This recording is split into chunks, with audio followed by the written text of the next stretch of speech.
Good evening, everybody. Will Wiggleman here with you at McMorran Place in historic downtown Port Huron. Thanks so much for joining us tonight. Oh, you may have noticed the pink all around, and it is taking a shot at Breast Cancer Night tonight at McMorran. We are celebrating and fighting for those who are going through the fight and those who have survived. And in this section, it's reserved for Team Angie. Angie, one of our great fans, who is a big supporter of the team and comes to every game. She's going through the battle. She will be dropping the ceremonial puck tonight. And of course, all of us are with her through that fight, and we're excited to give her the spotlight tonight as the Prowlers and the Scarecrows finish up their weekend series. Now on the ice, Port Huron is trying to finish off the Scarecrows with a sweep and put Topeka in a bit of a perilous situation as the Scarecrows are falling a little bit. They're now down in 4th in the Empire Division, and the Hat-Tricks sneaking up behind them. So big points on the board for both the Prowlers and the Scarecrows. We'll have much more coming up for you on the pregame show next. You're watching Port Huron Prowlers hockey on the PHP Network. Is that him? Look over there. It's Bob. Wow, just look at that hair. Ever since he started getting his stuff from Global, the guy's unstoppable. So that's what confidence can do? That's just not fair. Oh my goodness, it's Bob! Bob! Bob! Give me the phone. I'm calling Global Pharmacy Plus for myself.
Welcome back here to McMorran Place, live as the Prowlers take on the Topeka Scarecrows on taking a shot at Breast Cancer Night. It's all pink here at McMorran as we stand up for those fighting and those who have survived the fight as well.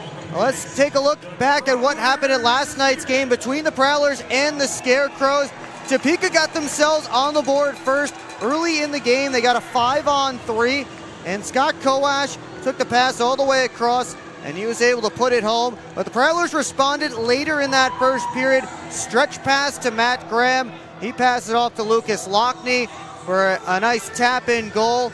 And the Prowlers had it all tied up there. Second period, Blake Anderson finds Jamie Bucell right in front, and Port Huron takes the lead. And they would stay in front. Moving to the third, Nick Pabaro's shot hit a Scarecrow on the way through. Artu Hakala cleaned it up.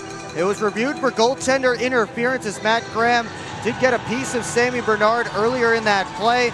They decided that it was a good goal, so the Prowlers had a 3-1 lead at that point. Lucas Lockney with the dagger in the final 5 minutes, and a 4-1 win for the Port Huron Prowlers. There's another look at Lockney's goal, but it wouldn't have happened without the work of Bailey Huber, as he made 23 saves, a lot of them 10-bellers. There's one that he had to bail himself out, and a few other times he was bailing his defense out. Here's a great one-timer, and the best save of the night for Bailey Huber as we take a look at the final box score. Nick Favaro had 3 helpers. The Prowlers picked up their 32nd win of the season, which matches their 2024-25 win total. Meanwhile, the Scarecrows dropped down to 4th in the Empire Division with the loss. Let's take a look at the Empire Division right now. as the Prowlers passed that 90-point plateau. Bobcats got 3 points to jump ahead of the Scarecrows, and now Danbury just 11 points back of Topeka for that final playoff spot. It is not a foregone conclusion yet that the Scarecrows are going to get that spot, so they need these points badly here tonight. Let's take a look at some players to watch for this one. On one side, you have Trevor Graspy, a top player for this Topeka squad. Over his last 5 games, 9 points and 3 3-point games. If you're good at math, that means he had no points in each of the other 2 games over his last 5. That includes last night, as the Prowlers kept him quiet. On the other side, for Port Huron, they got a new face in the lineup here, as they signed a collegiate rookie, Justin Jamer, out of Adrian College. 30 points in 28 games for the ACHA program. He will wear number 12 this evening for the Prowlers. He stands at 6'3", 205 pounds. Let's look at where Jamer and the rest of the Prowlers are going to slot into the projected lineup tonight. So Luke James and Justin Jamer are in, and Connor Bazal and Alex Ray out tonight. James slots in along with Reggie Millette and Jamie Bussell, and Jamer will get that 10th forward position. Everybody else stays the same here this evening after the 4-1 win over the Scarecrows. Topeka is hitting the ice, and the Prowlers will be soon after. And in just a few moments, we will take you down to a packed house here at McMorran Place for the rest of tonight's pregame ceremonies.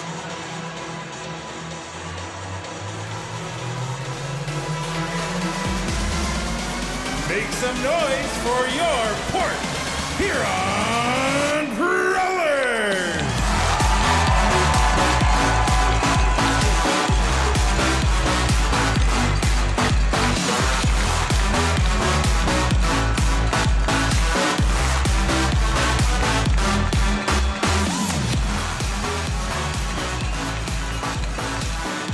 Whose house? Whose house? Whose house? Somebody scream! It's the time to rank your Peak Associates starting lineup. On defense, number 16, Brian Parsons. On defense, number 19, Austin Federley. Welcome to Port Huron at forward, number 12, Justin Jamer. At forward, number 46, Jamie Bussell. At forward, number 79, Reggie Millette.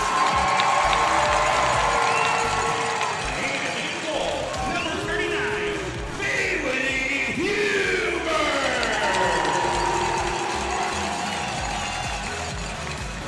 Head coach from Prowlers is Matt Graham, associate head coach Chris Baldwin, and assistant coach Alex Johnson.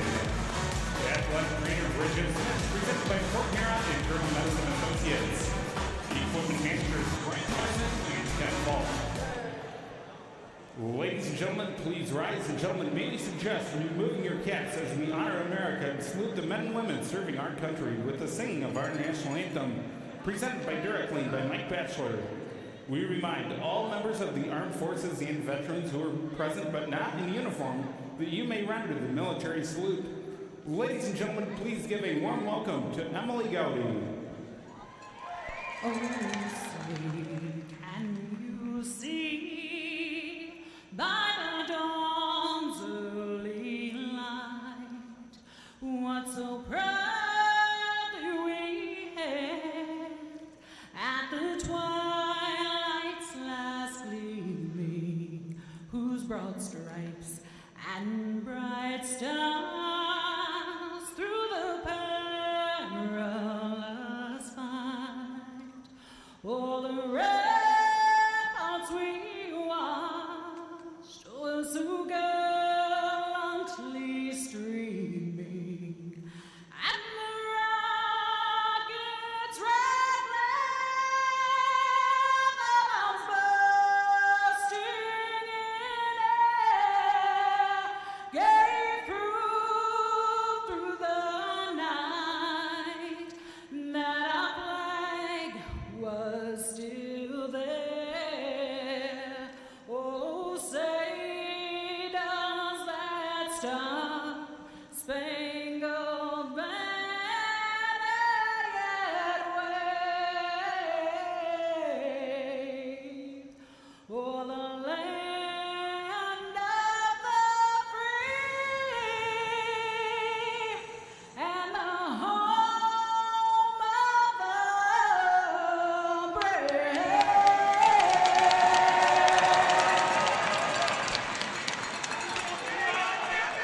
At this time, could both team captains please report to the Zamboni entrance for tonight's ceremonial puck drop. Dropping the puck tonight is Angie Torres.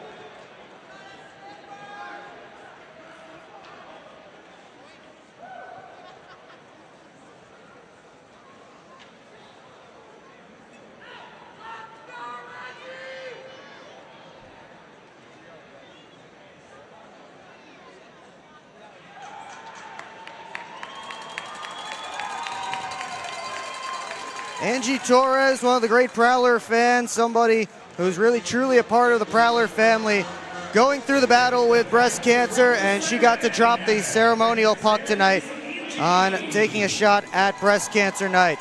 Let's take a look at the Orthopedic Associates starting lineup for the Port Huron Prowlers. It will be Justin Jamer with Reggie Millette and Jamie Bucell up front, Brian Parsons and Austin Federley on the back end, and Bailey Huber back between the pipes. So Jamer, in his pro debut, gets the start wearing number 12 in black. Take a quick look at our starting goaltending matchup, powered by Harrison Meadowfab. Huber back in between the pipes tonight after making 23 saves on 24 shots last night. Matt Lenz will be on the other side. You see the numbers for him. One start with Topeka last Saturday, a loss in Indiana, made 29 saves on 34 shots after being acquired from the Watertown Wolves. We're underway, lots of pink in the building tonight for taking a shot at breast cancer night. Thank you for joining us here on the PHP Network. Reggie Millette stops up in the corner, and he starts to head north. Try to feed a pass across. Federley took it off of Klink's stick. Bucell gets to it. Into the offensive zone, across to Justin Jamer. The tip towards the net, tipped wide by Millette. Now Jamer on his first pro shift, getting the Prowlers a scoring opportunity. He's digging away in the corner. Puck comes over to the near side. Koash pitchforks it out. Lockhart ahead to Jamer. As Anderson joining him, Jamer goes for a cross-corner dump and heads off the ice. Clark, lead pass off of Klink's stick. He needs a change, so Brett Lockhart back for the puck. Ahead to Anderson, tried to send Price on his way. Blake Anderson bounces it back in. Trevor Lord picks up the loose puck, or at least he tried to, overskated it. Blake Anderson's skate was over the blue line, and the Prowlers are offside. Referees tonight, Steve Gowdy and Jonathan Paradise. The linesmen, Jeremy McWalter and Brandon Batens. Lucas Lockney's line stepping out there now for the Prowlers. Lockney, 2 goals and an assist last night. Artu Hakel on his right had 1 and 1, and Matt Graham 2 assists, including his 500th point as a Port Huron Prowler, the first player in franchise history to reach that number, all as a Prowler. Graham has 576 points now in the FPHL. if you include his time with the Danbury Titans and the Thousand Island Privateers. They may have been the Watertown Privateers at that point. Icing called here against the Scarecrows. So another whistle less than 2 minutes into this one, and Port Huron will get another change.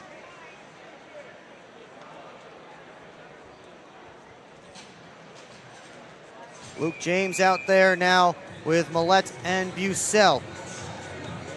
James inserted into the lineup tonight after being scratched last night.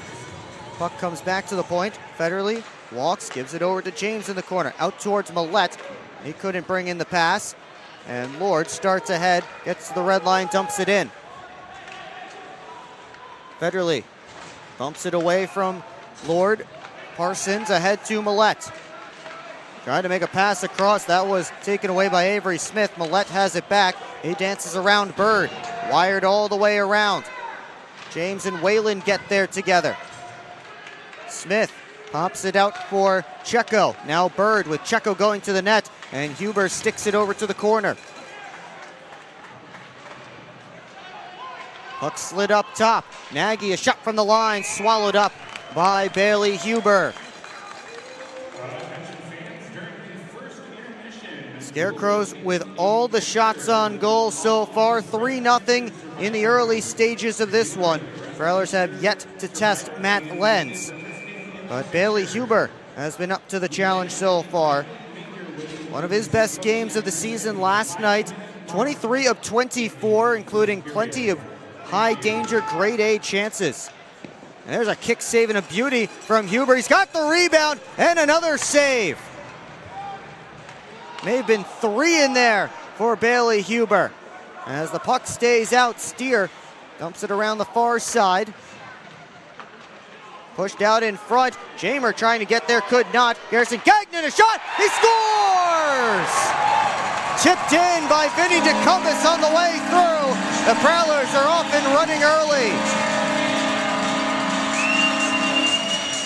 And Garrison Gagnon is going to get his first pro point with the assist as the Prowlers make good on their first shot on goal.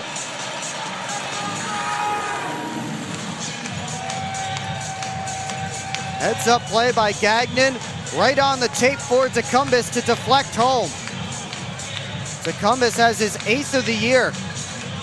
Watch Vinny DeCumbus there. Great look at it. Tipped it right through Matt Lenz.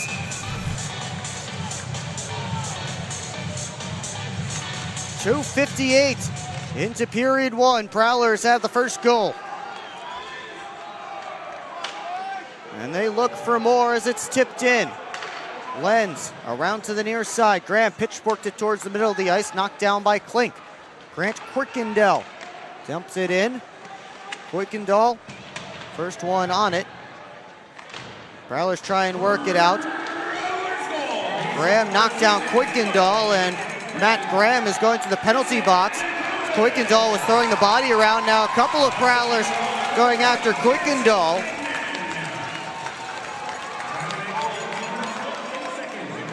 Lockney and Graham have to be separated from big number 71. Graham is heading to the penalty box.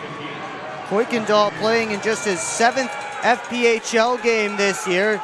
Drew a penalty, played 1 or 2 shifts last night, including the final shift when he went after a Prowler and Reggie Millette threw a hit back at him.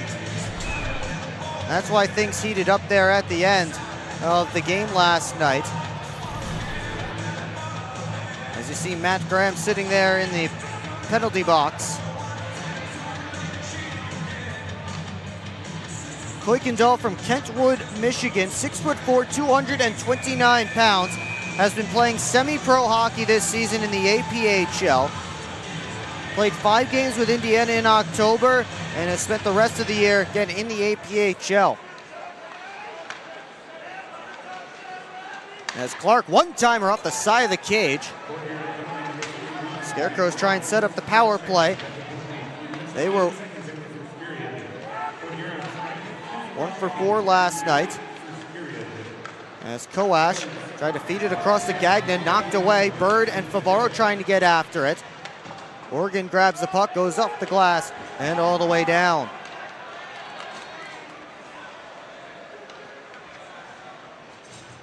Scarecrows scored on a 5-on-3 opportunity in the first period. That was their only goal of the game last night. As Brett Lockhart picks off a pass, and now he'll head off to the races. Lockhart couldn't dangle around LaBelle. That wasted a little bit more time, though. 55 seconds gone on the Topeka man advantage. And Bucell picked off a pass. Has Millette hustling to join him. Got it there, but knocked away by Gagnon. Swept all the way down to the Prowlers' end. Parsons waits as long as he can.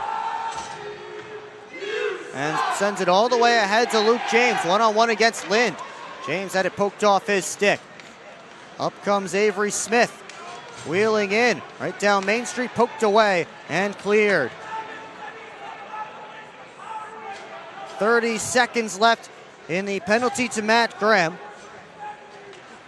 As the Prowlers have done a very good job so far on the PK.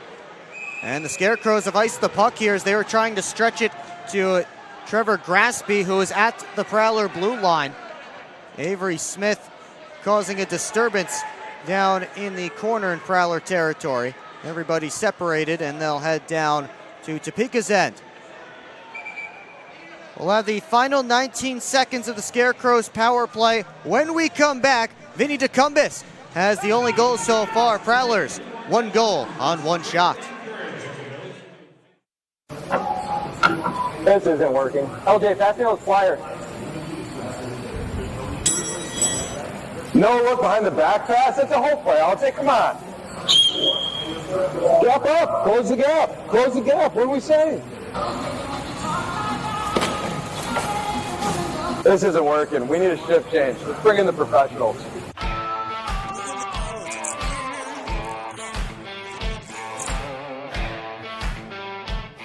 Hello, I'm home.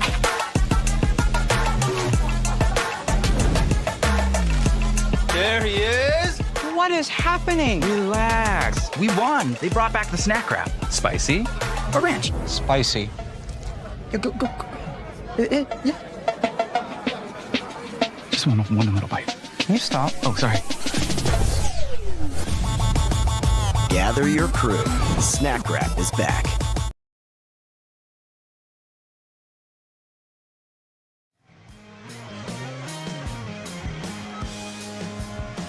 Plenty of pink in the crowd tonight at McMorran Place on Taking a Shot at Breast Cancer Night, as the Prowlers take on the Topeka Scarecrows for the final time this regular season. Port Huron, so far in their regular season series, has won 7 of 9 games. The only 2 games the Scarecrows won were on the road for the Prowlers in Topeka, and that was during the flu epidemic, the post-Thanksgiving bug that the Prowlers were dealing with. And they were very short-handed that weekend. Of course, not a team that likes to make excuses, but those are the only games the Scarecrows have beaten the Prowlers this year. So we're back to 5-on-5. Graham's penalty expires with little danger towards Bailey Huber, save for a shot that went off the side of the net. Still 1-0 Port Huron early on. Connor Lind off to his right to Whalen. Fires up the right wing side. Cuts in. Sent it over to the corner. Wrapping around his net is Organ. Chipped up the wall and out. Glove down by Jamer. Tap back towards Prowler territory. Lockney spinning. Able to grab that puck. On the right wing side is Graham. To the net. Punched out by Lenz. And Clark settles it down the corner. Over to Nagy behind the net. Klink ahead to Clark, skates into it, dancing past Parsons. Federle picked up the biscuit. Parsons then slide it ahead to Millette, tied up with Koash, and now here comes Reggie Millette.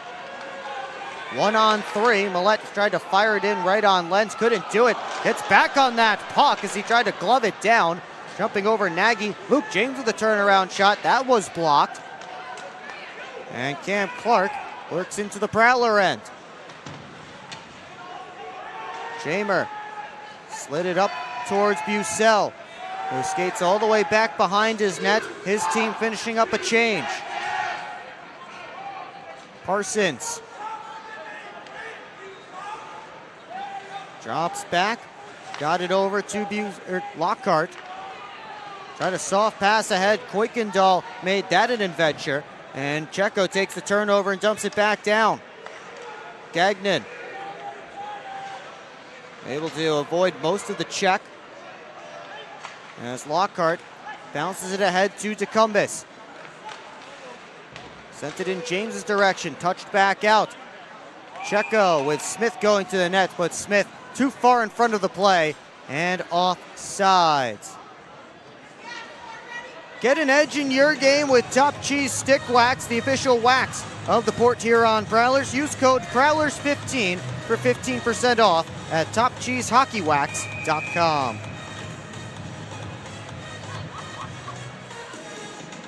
We see Robbie Nichols, head coach for these Topeka Scarecrows. His team has been very active in the trade market this season. We talked a lot about it last night.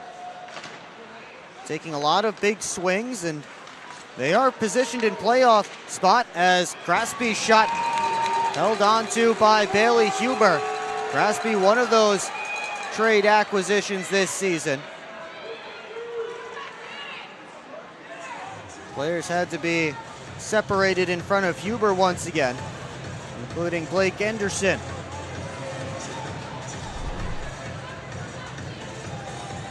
Take another look from earlier. Parsons and Koash tied up as Topeka trying to get something done on the forecheck. Prowlers able to break it there. Able to break out of their zone this time again as Hakela sidestepped Lord. Crosby wraps it all the way around. Graham to the net. Hakela's try stopped by Lenz. Up the near side wall. Federley down to Graham. Tried to turn it right on goal. Popped up in the air. Knocked down. Lockney trying to play it. Now it's Parsons on net. Just missed it wide. Federley tried to send it right back up the boards. That didn't work. Gagnon threw it to the middle. Now right back on net by Lind. And gloved down by Bailey Huber. And the two number 16s, Parsons and Lord, getting after it a little bit. And looks like they both may go.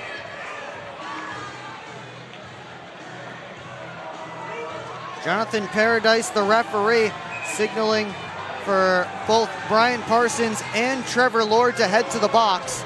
We'll get some 4-on-4 action here with 11:29 left in period one. Unsportsmanlike conduct on both sides.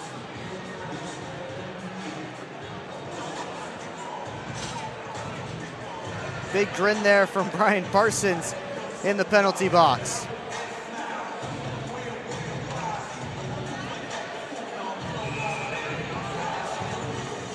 Can anybody read lips?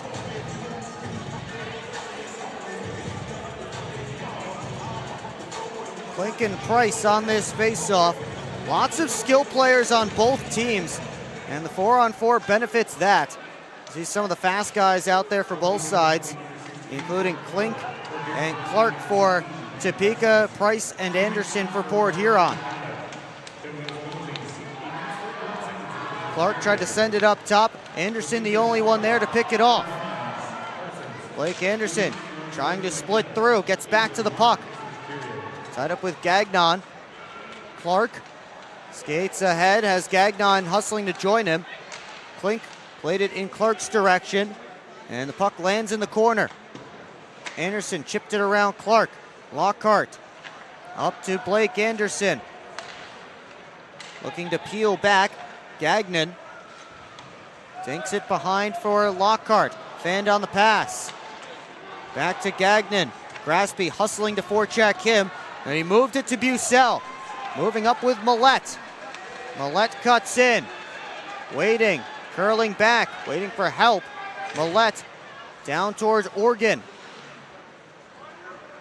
Organ trying to get back to that puck, but it's tapped to Scott Koash. Drops back to Lind. 45 seconds left in the 4-on-4. Koash off to the left wing side to Blaisdell. Across to Grasby. Slid it up top. Lind wasn't in the offensive zone. He played it in though. And an icing called against the Scarecrows. Or offside, pardon me, called against the Scarecrows. Exactly halfway through period 1. Vinny DeCumbis off a pass from Garrison Gagnon has the only goal so far.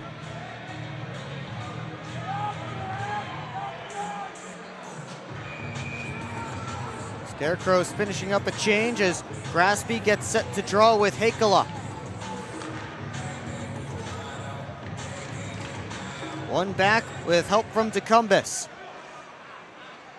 Organ to Hakala, now to DeCumbis, wheeling ahead. Vinny DeCumbis stops up, slid it down to Favaro, couldn't get it back in front. Pass was just a little bit behind Nick Favaro, tries to walk the goal line. Puck came back to him. Favaro in front looking for Hakala, and he couldn't get it to him on the third try either. Sprung ahead, Grasby in front, Koash scores! Scott Koash with his second goal of the weekend has tied it for the Scarecrows.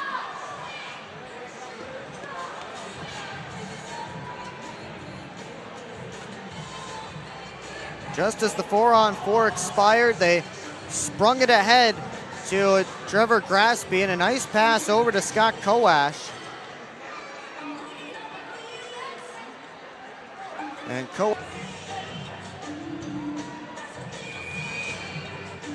Koash picks up his 24th goal of the season. He's on a 7-game point streak now.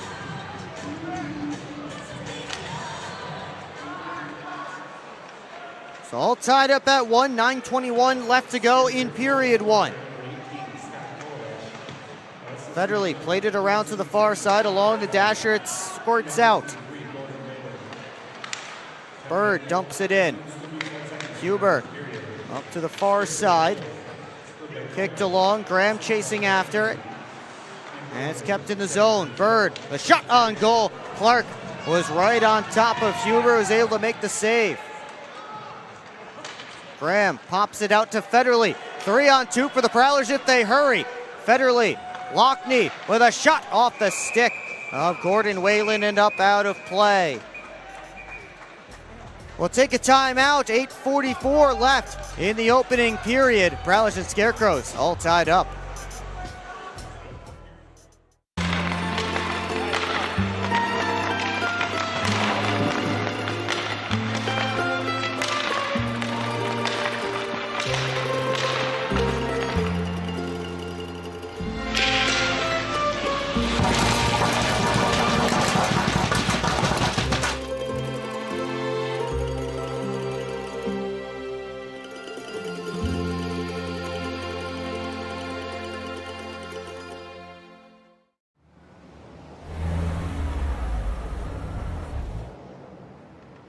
Hey guys, what's going on? Hi guys, we just stopped at Industrial Park Marathon to get some fuel and some snacks before the Prowlers game at McMorran. Nice. Yeah, we just stopped by here at Industrial Park Marathon so I can get a Slurpee before the game. Wait till after the game. If the Prowlers score 3 or more goals, Slurpees will be free. Thanks for the info. I'm going to get my Slurpee after, but we'll see you at the Prowlers game. See you at the game. Go Prowlers! Back here on the PHP Network, 1-1 with 8:45 left to go in the first period. Now, Prowlers obviously had the early goal. They started off carrying the momentum from yesterday. Topeka answers back, but the one noticeable difference, the Prowlers bench engaged as always, very up, very talkative, and a lot of excitement. The best way to describe Topeka's bench, especially after the goal, was almost like a work project you got done, and it was like, all right, yeah, we got it done. Let's just keep this going. And there's a noticeable difference in energy between the two benches. Will, back up to you.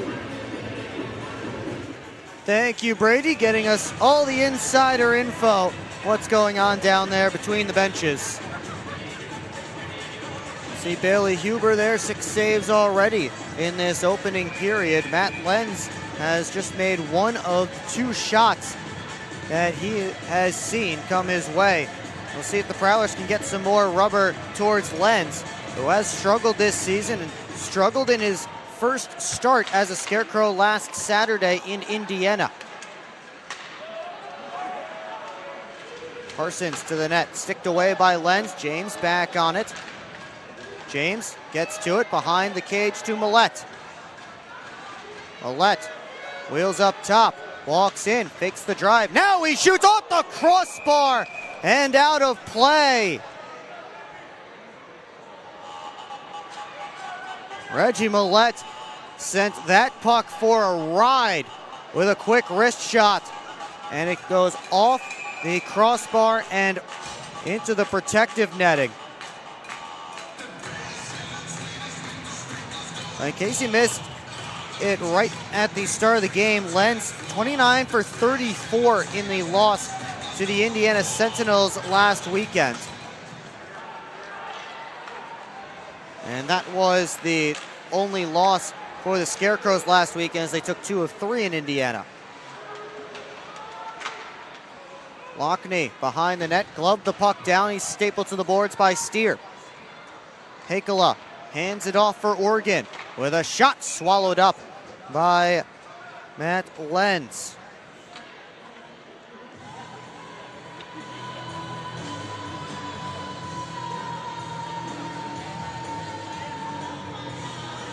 Prowlers getting some more offensive zone time here, trying to get back the lead.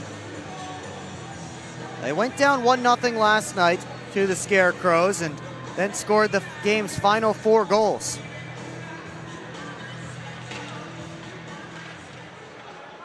Off the draw, Steer circles the net. Tried to get it up to Lord. That didn't work, as it took a bounce, I guess, that Lord wasn't anticipating. Federley on goal, missed wide. To Cumbus.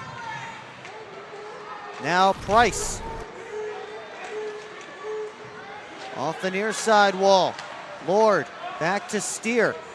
Now to LaBelle. He skates up, gets the red line, tossed it in. Federley clangs it off the glass and out. Graspy spinning away from Price. Graspy works in. Parsons settles the puck down. Ahead towards Millette. Nagy stepped into Reggie Millette. Prowlers looking for an interference penalty they won't get. Here comes Gagnon with a shot. Save Huber, he's got the rebound as well. As Lord came flying in on the doorstep to try and follow up that chance, Bailey Huber stopped him too.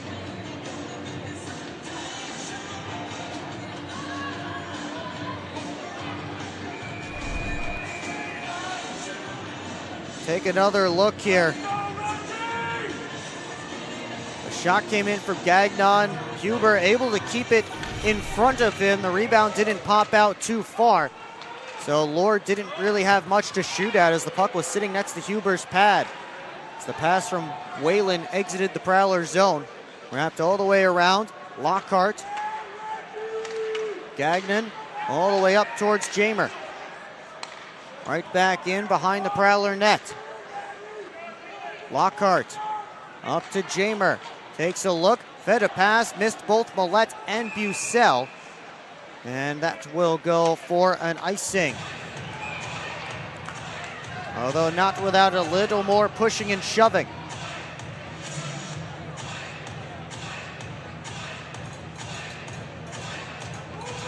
Face-off coming all the way back down to the Prowler end.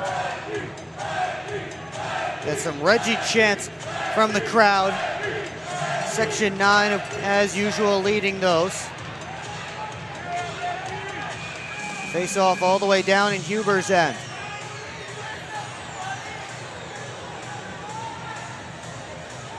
Bird and Millette on the draw. Bird won it back. Checo down the wall as he's pushed in by Jamer. Battled for. Puck popped free. Lockhart played it off a skate. Here comes Lind, working in, slid it just wide along the ice. Millette and Bird get to the loose puck together. They cancel out. Lockhart looking ahead, has it to Jamer. Jamer chips it around one man, goes after it himself, ran into Blaisdell. Checo for Bird. Slid it out of the zone. Favara looking to go right back in. Dumped around. Blaisdell catches it behind the net. Anderson right in on him. Checo up to Smith. Off a stick. Still got to Bird. And Bird dumps the puck in. Scarecrows getting a change. Price for Oregon. At the red line, dumps it around. DeCumbis takes over on the half wall. Down behind the net. LaBelle tries the far side. Lord in deep. Gagnon in there trying to get that puck back around. Cut off by Oregon. Federley back to Tim Organ. Federley tried to pop it out to the middle. Lord picked it off. Good stick by DeCumbis. Lord kept the puck in for a moment. Oregon had it tipped in by Blake Anderson. Lands behind Lenz. Under 5 to go in period 1. Lord watched by Graham. Directing traffic. That's LaBelle, pardon me. Directing traffic and handing off for Cam Clark. Chips it around his man. Clark trying to get to the net. Taken off his stick nicely by Brian Parsons. Came out to the middle. Klink in front of Kowash. Couldn't get a good shot away. Came back through the crease and ends up on the near side. Parsons. Graham. Now Lockney. Chips it ahead. Klink kept it in. Kowash on his backhand. Spins back up top LaBelle. Go to Clark. Misfired. Dumped right back in by the Scarecrows. Federley tried to toss it out. Good stick by Klink. Here's Kowash walking in. He's shut down by Bailey Huber. Millette couldn't chip it by. Delayed offsides here against the Prowlers. They have to go back and touch up. Klink able to skate out. Off the glass and in. Gagnon. Ahead to Bucell. Now for Millette. He backpedals, gives over to Lockhart. Right in. James walking, shooting. Just missed wide to the blocker side of Lenz. Gagnon up top. Tried to send it down low. James was slamming his stick on the back post, but he couldn't get it there. James starts ahead. Waits for help. Drops it off. Millette back towards James. Off a Topeka stick. And it pops up out of play off of Boston Bird. 3:05 left to go in period 1. Prowlers and Scarecrows knotted up at a goal apiece. Yeah, I don't know about this one, fellas. Boys, we don't overcome adversity by backing down. But yeah, I don't know about this one. That's reassuring. We're so screwed. All right, boys, here's a game plan. LJ, you start with bananas. Wait, why do I have to do the bananas? Because you're the softest on the team. I don't want the bananas. This thing is gonna melt. We gotta hurry up. I won't do it. Okay, both of you. I will do the bananas and the whipped cream. Fets, please continue. Who's paying for this anyway? I am. I just bought my tickets for the Prowlers game this weekend, and the Milkhouse gave me 25% off my order. Fets, why'd you buy the tickets? You're literally on the team. For the discount. So are you all ready to give it a try? Oh, we're ready. It's true. Get 25% off your entire order at the Milkhouse, October through April. Simply show your ticket stubs at checkout and enjoy your discounted treat. Keep up with your Prowlers all season long on social media. Follow us on Facebook at the Port Huron Prowlers, Instagram at PH Prowlers, and Twitter at PH Prowlers. And you can find more information on our website, phprowlers.com.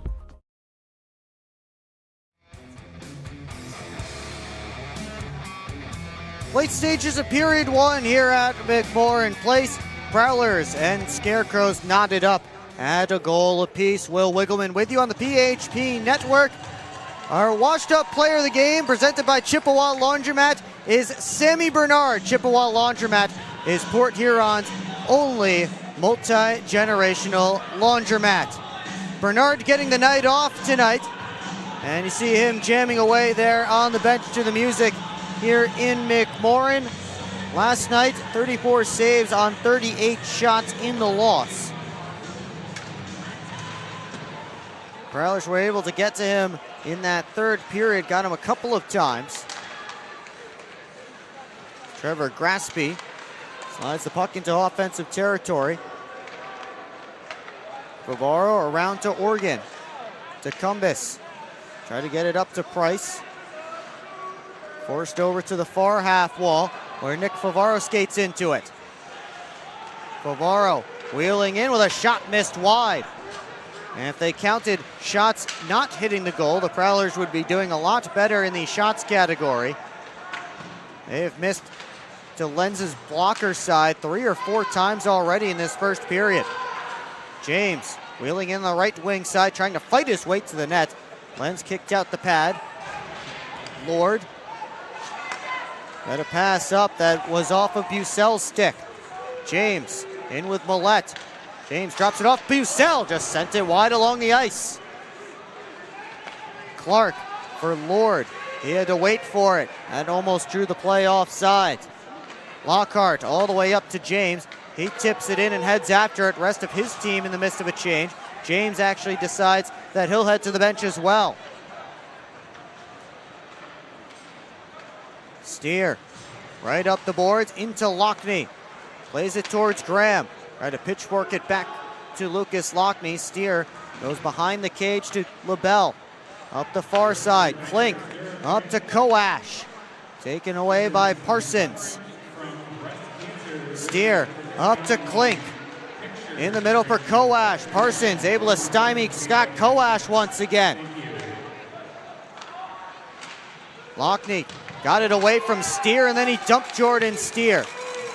But Graham's pass ended up on Koash's stick. Here comes Cam Clark. Backpedaling, looking for a pass. Clark up high, Whalen straight away, and it's gobbled up by Bailey Huber. Just under a minute to go in period 1. As we have a big intermission report coming up for you on the PHP Network. Go over highlights and analysis from this first frame, get the FPHL storylines, everything going on around the league today, out-of-town scores, and much more. It's all coming up on the PHP Network. We'll also get a walk-off interview with one of the Prowlers players. As Lynch sent it back on net, hit the traffic in front, and it's cleared out. Lind back up to Bird. Twisting and turning, got down to Smith on his backhand. That hit Favaro. And up comes Price. Tried to send it to Anderson, it didn't work. Oregon chases after the dump. Price for Anderson. 3 Scarecrows back. Blake Anderson trying to dangle around Lind. Moved up the wall. Bird couldn't bring it in. Gagnon on net. And Anderson just tipped it wide. Good touch from Blake Anderson. Just couldn't get it on goal. Puck lands on the back of Matt Lenz's cage. So we'll get a whistle and a face-off with 6.7 left to go in period 1.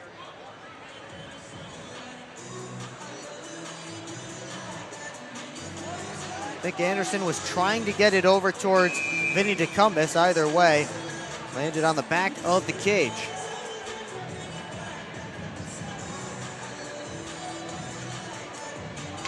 Prowlers have Millette, Hakala, and Bucel for what just may be the final face-off of this Munger physical therapy first period. Millette tried to win it forward. Bucel, sharp angle try, and Lenz has it pinned. He hugged the post there as Jamie Bucel was trying to catch him short side.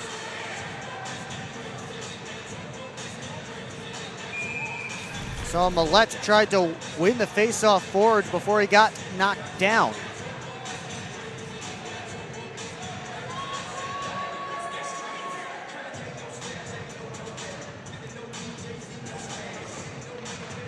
Clark wins the face-off, and that will do it for the opening 20 minutes of play here in Port Huron. Prowlers and Scarecrows, each with a goal in the opening 20.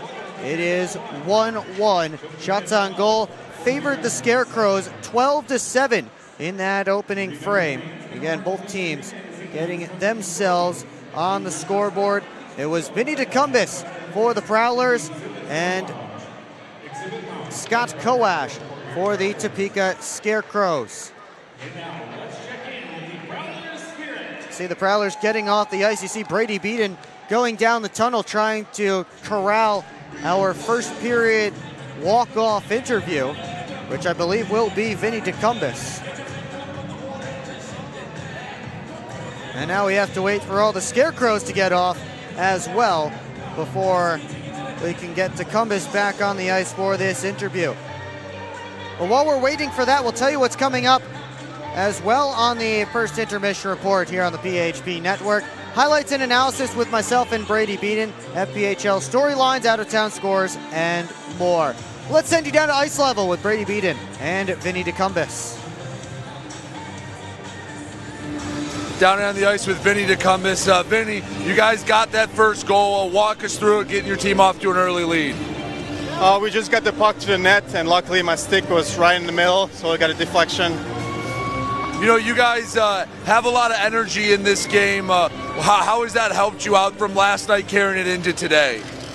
It's tough, right? Like, we're trying to keep the momentum going, like get a couple of hits, you know, get the speed going, get the passes right. So it's going to take a little bit more shit, but I think we're in the right track here.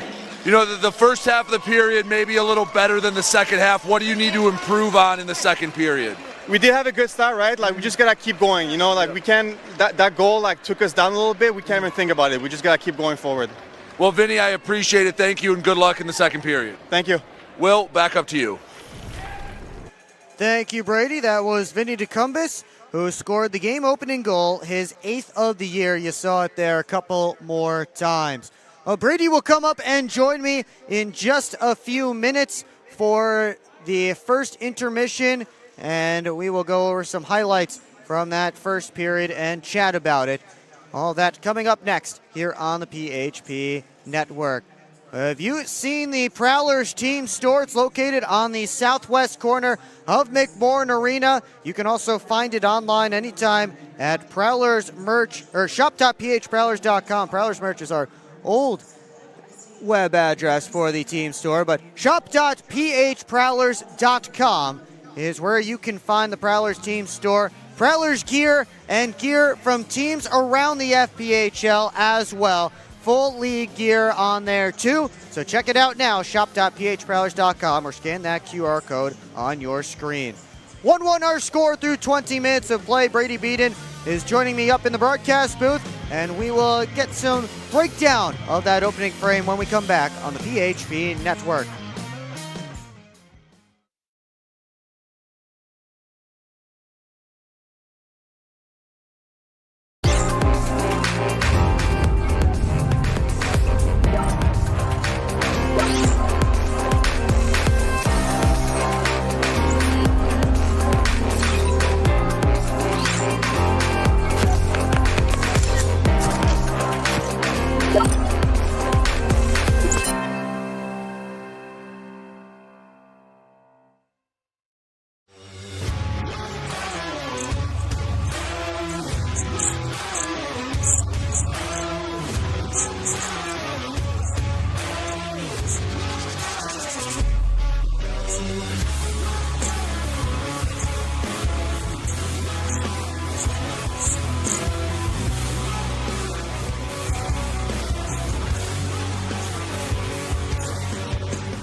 SMR Automotive Systems is part of the Motherson Group and a proud community sponsor of the Port Huron Prowlers.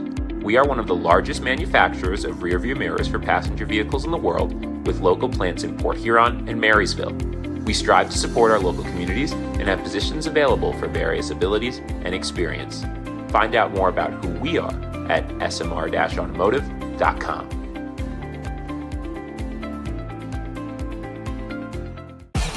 What's more authentic than a Hungry Howie's Detroit-style pizza? Nothing. We're not playing around with the pizza of our birthplace. Thick crust, cheese to the edge, sauce on the top. Where it belongs. We've seen a lot of fakes out there. Not here. This is authentic Detroit-style pizza. Order yours now online for $12.99. We sauce the top and rep for the 313 everywhere. We do bold. Hungry? Howie's!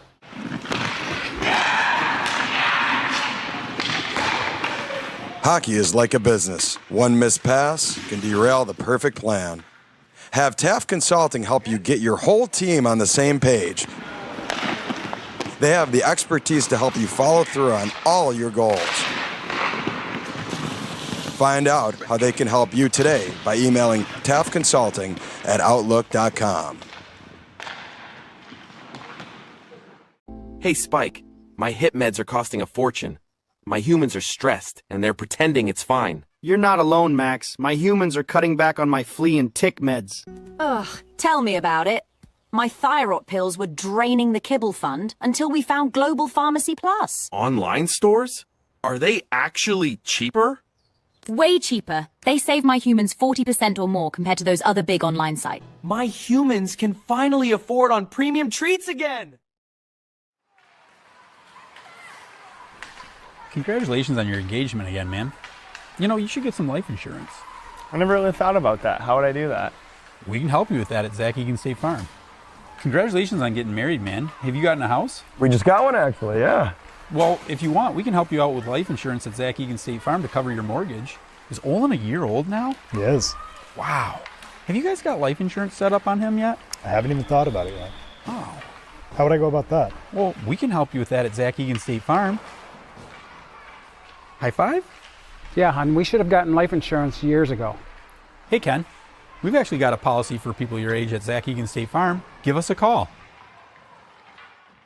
Explore the 140 miles of stunning shoreline along Lake Huron. That is Michigan's Thumb Coast.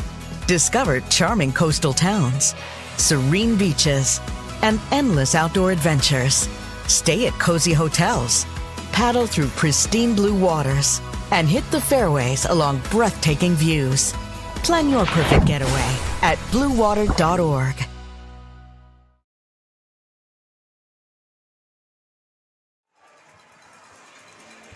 There's Cassandra's shot from the McMorran box office. She is a cancer survivor. One of many cancer survivors or those going through the fight that we have here at McMorran tonight. For taking a shot at breast cancer night, Will Wiggleman alongside Brady Beaton. 20 minutes down, Prowlers with a tie game here, all square at 1.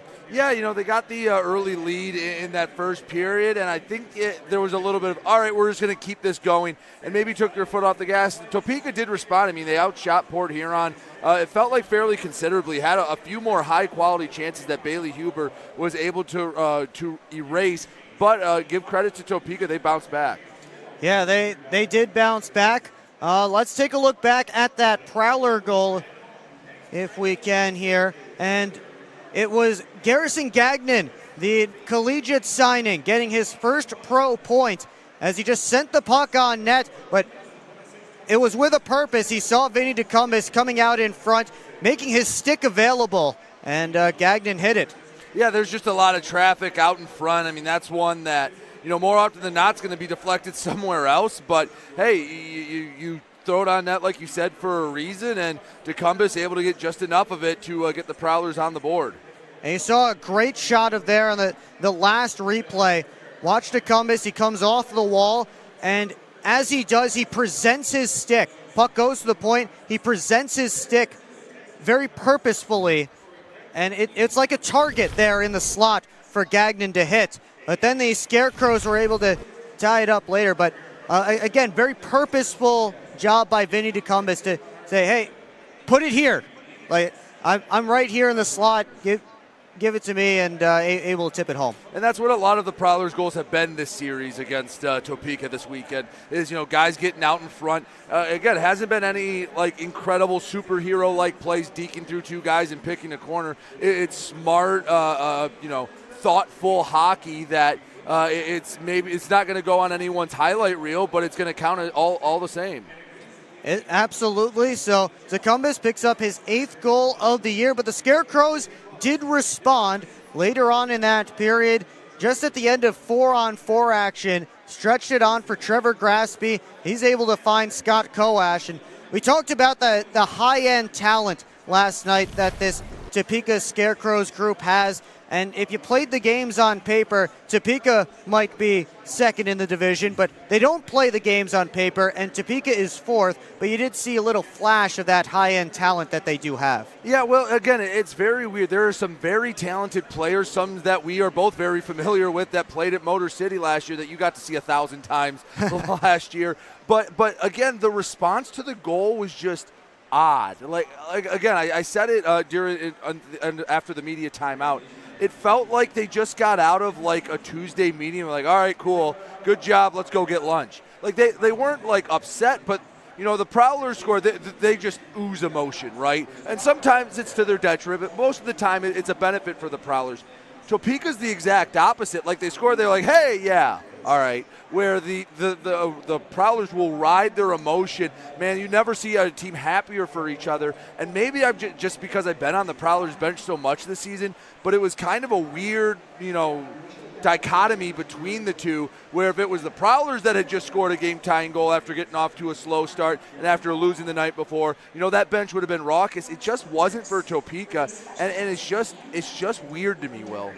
Yeah, and maybe that's part of the issues going on there in Topeka, where again some people say the old adage, not playing to the back of their playing card, their trading card there, and they just haven't been able to put it all together. They've had a relatively soft schedule throughout this season, a lot of Biloxi, a lot of Baton Rouge. So I mean that's certainly helped them boost their place in the standings and be where they are, with the Danbury Hat-Tricks still technically alive. And if the Hat-Tricks win tonight and the Prowlers beat the Scarecrows tonight, that could actually become an interesting race. It has not been an interesting race for a little bit, but that could become one. But yeah, I mean, they've made so many big swings, and maybe you wonder, have they made too many big swings on the trade market? Yeah, it's never easy to tell what's going on inside a locker room, but I can just tell you from an outsider's perspective what it feels like. Again, comparing it to the one team I have been around all year in the Prowlers, there are guys in that locker room that are willing to bleed, willing to get hurt for a championship here. They want nothing more than to bring a Commissioner's Cup back to Port Huron. And I'm not saying Topeka doesn't either, but it does feel like the Prowlers are a team that has been together for the most part for over a year. The large majority of this core has been here 2 to 3 years, and you can see that where Topeka, it almost just feels like a sticks and puck kind of game. We're like, hey, we got some good players, let's get them together, and they just don't seem to mesh. Again, I don't know what it's like at practice. I don't know what they're like on bus trips. But at least standing ice side, that's what I get, and it's just a weird mix when you compare the two teams. And it's interesting again because Topeka is a first-year team, and that's sometimes the struggle you go through because you're just trying to get the best players you can. You don't really have much established chemistry, but you would think that Topeka would have some guys with established chemistry. You think of Trevor Graspy, Stephen Klink, and Trevor Lord. All of them were stars for the Watertown Wolves, played together in Watertown, but have not been able to put it together here in Topeka. You have Scott Koash, TJ Sneath, obviously not dressed tonight, but those two guys, skilled guys, played together in Motor City. Corey Checo and Avery Smith, they play on a line together. Too. Doug Blaisdell, they all played last year on Motor City, but again, they just haven't been able to put together, and this is where they stand. They're a team that has not yet clinched their spot in the Commissioner's Cup playoffs, and if they keep losing, that spot is in jeopardy for sure. You know, Will, it's funny. Now that the Fed's been around, a decade and a half, you start to look at eras. And really, there was an era in the mid to late 2010s where expansion teams actually came in and were usually near the top. Port Huron, quite obviously, won the title their first year. Columbus's first year, it maybe took them a year to get going, but Carolina came in right out of the gate swinging. When Elmira had a team, the Enforcers, Robbie Nichols was the coach of that team. They were really good from the rip. And Topeka has maybe been the best example in recent history about teams coming out. Yeah, Motor City had a nice first year. They made the playoffs. Monroe was okay their first year. Baton Rouge struggled. Mississippi has. But there used to be a time where, the new kid on the block was almost at the top of the mountain right away. Yeah, things are a little bit different now in the FPHL as we'll have some storylines, things that are coming up a little bit different in the league as well, and we will get to that next. It is taking a shot at Breast Cancer Night. I hope you guys have been able to see how cool the ice looks here tonight with the pink and purple lights and all the awesome projections down there on the ice. And shout out to Taking a Shot at Breast Cancer for partnering with us to pink the rink every season. We'll take a timeout. When we come back, we'll wrap up the intermission report and start the second right here on the PHP Network. Welcome to the new era of Prowlers hockey.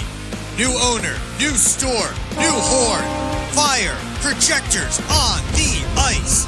Yeah, this isn't your dad's McMorrin experience. This is Prowlers hockey. Get your tickets for the show now at phprowlers.com/tickets. Keep up with your Prowlers all season long on social media. Follow us on Facebook at the Port Huron Prowlers, Instagram at PH Prowlers, and Twitter at PH Prowlers. And you can find more information on our website, phprowlers.com. On Prowlers Hockey, it's presented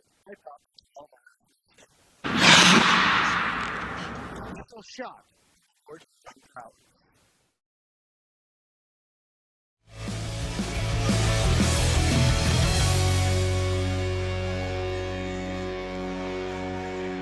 Back here at McMorrin Place, Prowlers and the Scarecrows tied up at a goal apiece through 20 minutes of play. Will Wiggleman here with you on the PHP Network. Thanks so much for joining us tonight. Before we get to period number 2, let's take a look at what's going on around the league. We start with our thumb rust control FPHL storylines, and we start right here in Port Huron as the Prowlers made a collegiate signing out of Adrian College ACHA, Justin Jamer, 6'3", 205 pounds, and he signed today with the Prowlers, making his pro debut tonight here in Port Huron.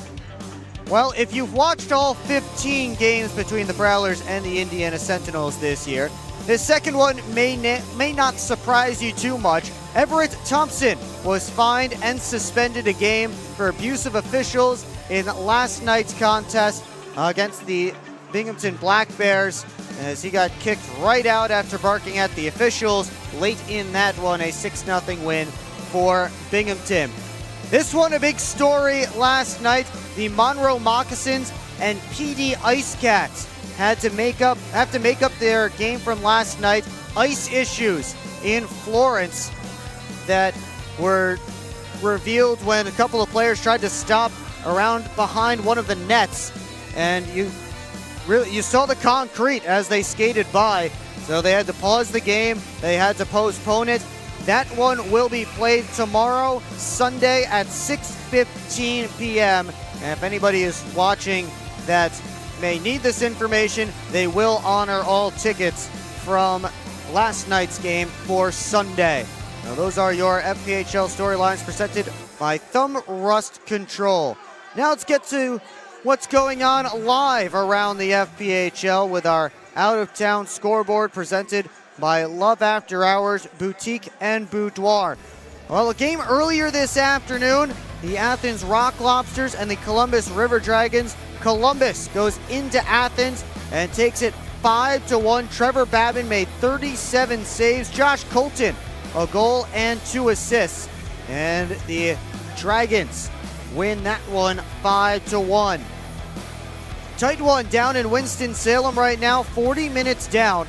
And the Thunderbirds have a 3-2 lead over the Biloxi Breakers. Jacob Schnapp, Jan Salak, and Nate Keeley had their goals sandwiched by one from Ross Bartlett and one from Lucas Pekarzik. So they, again, 3-2 heading into the third. Hat tricks through 20 minutes of play are up 2-1 on the Watertown Wolves.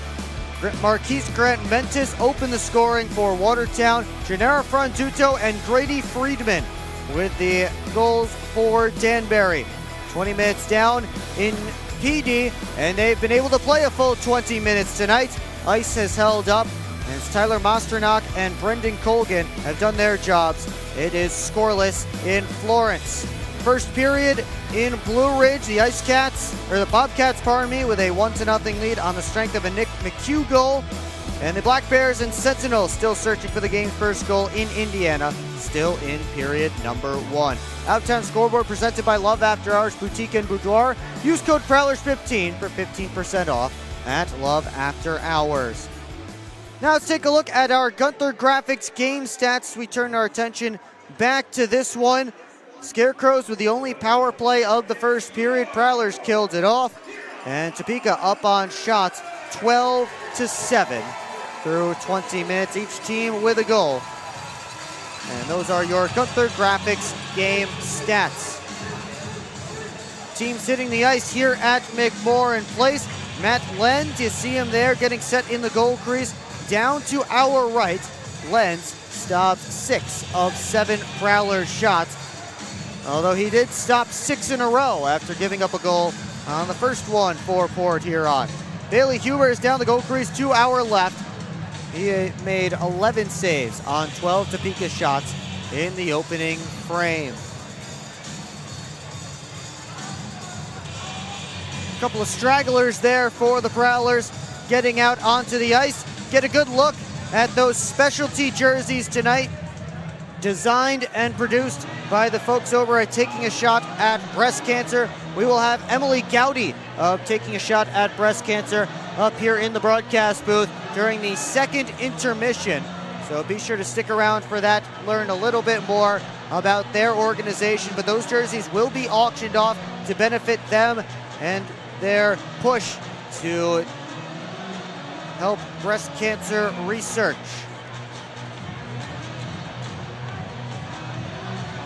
Young fan at the glass, waving at the Prowler bench. Just wants somebody to notice him. We've been getting lots of new young fans here throughout this season, and it's been awesome to see how packed McMorran has been on a regular basis this year. And hopefully all of the fans that have joined us here have been able to notice all the improvements that have been made, all the hard work from all of our in-arena crew. Ken Andrews giving us all the means to do all of this cool stuff. And I'm sure you guys got to see it a lot during that first intermission. The logos on the ice as Bailey Huber makes the first save of period number 2, directing the puck out of play with his goal stick.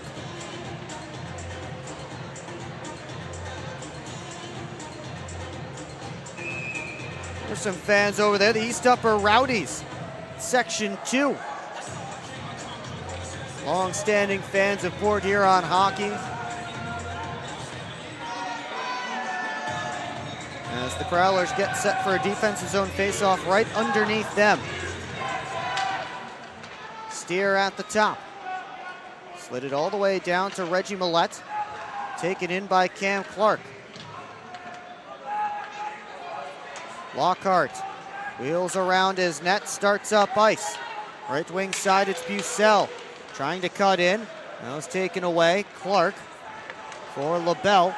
And now back to Cam Clark. Clark gets in. On the right wing, peels back. Up top towards LaBelle. Put it back where it came from. Millette got in the way. Sent around to the near side, and James picks it up ahead of Klink. James dumped the puck in deep. Prowlers getting a change. LaBelle just pitchforks it up the wall. Clark slides it in. Scarecrows now getting fresh bodies out there. Lockney tipped the puck ahead. Graham skates into it. Graham towards Lockney, just off of his stick. He was blanketed by Lord. One-handed around to Gagnon. His pass out was knocked back by Favaro. Blaisdell ahead, tipped in. Oregon after it, Grasby chasing. Grasby gets to that puck, slid it to the middle of the ice, and taken away by Graham. Tossed in deep, Hakala and Lind going for that puck. Lind had his stick lifted by R2 Hakala. Blaisdell now tries Grasby, softly off the window, glove down by Parsons. Anderson wheels in, Price lets it go over top of the net, hit the glass, and went up out of play. Just over 2 minutes gone in period 2. Prowlers leading goal scorer, bidding for one. It's celebrations back in the first period. Only shot on goal of this second frame belongs to Jordan Steer. As Nagy gives it around to Bird. Bird dumped the puck in. Federley gets to it behind his net. Slid ahead, turned over. Bird, Checo, long range shot, punched away by Huber, and then punched to the corner by Brian Parsons. Anderson, 1-on-2. Delays. Tried to slide it down low, taken away by Whalen. But Anderson picks Avery Smith's pocket. Prowlers regain control, and Parsons looks to move it up ice. James across to Gagnon. Into the offensive zone. Garrison Gagnon with a shot off of Lenz's glove. Batted back to the far side. And Jamer has to play it out in neutral ice. Millette drops it off for James. Gagnon to Lockhart, gives it back.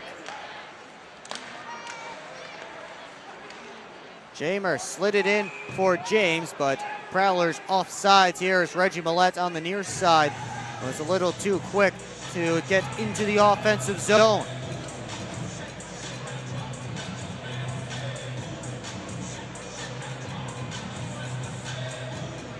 Both teams making changes here. See the top guns there for the Topeka Scarecrows, Scott Koash and Stephen Klink. Their line out there, they flank Cam Clark. Top guys for Robbie Nichols' group. Anderson tried to whip it right on net as Lenz was outside his goal crease, but he fanned on it. Scarecrows get it deep in Prowler territory. Klink plays it down the boards. Bumped around to Tim Organ. Puck sliding all the way down, no icing here. So Anderson takes LaBelle in.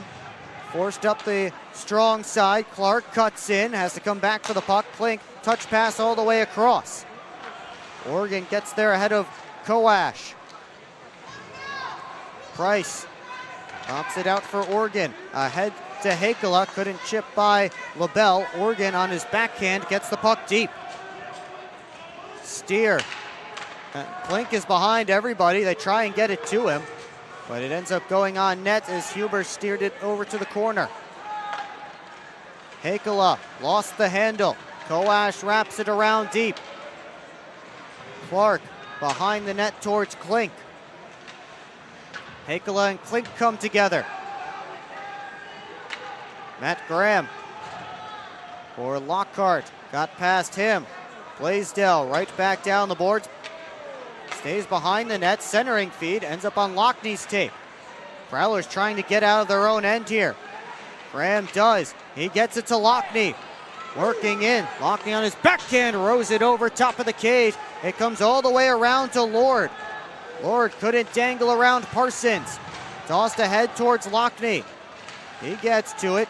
Trying to hand off for Bucell. And now Blaisdell for Gagnon.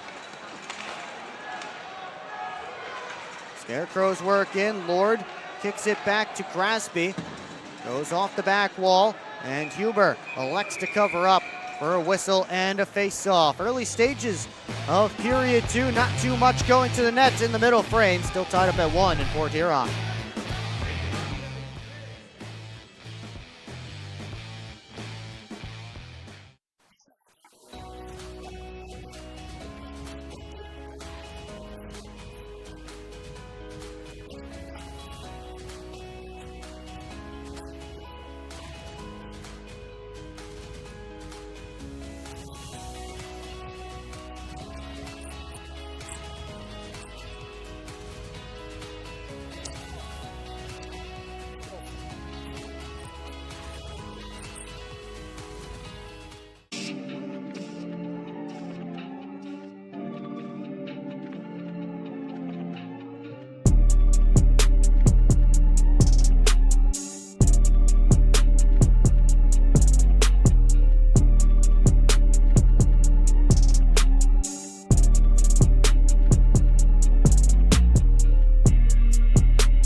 Well, earlier today, the Prowlers signed Justin Jamer out of Adrian College, a rookie, and some of his teammates came to support him. You see them there in the Adrian College club jerseys. So awesome to see them coming out to support their guy for his first pro game. Jamer this season, 30 points in 28 games for Adrian. Spent the last 4 years with Adrian College, was an ACHA national champion back in 2024. There he is wearing number 12 on the Prowler bench.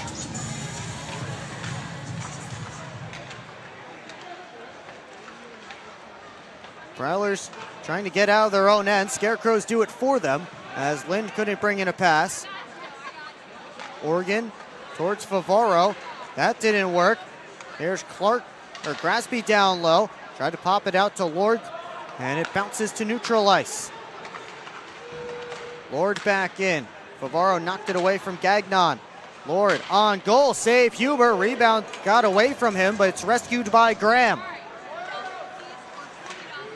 Favaro steps around Lord. Favaro kept on moving before it had it knocked off his stick by Grasby. Favaro peeling away from Lord, blew a tire. Lockney there to help out. Graham over cross ice to Oregon. Wrapped all the way around. Nagy and Jamer come together. Lord for Checo. Works in straight on, and is shot off of Federley's stick and up out of play. 13:36 left to go in period 2.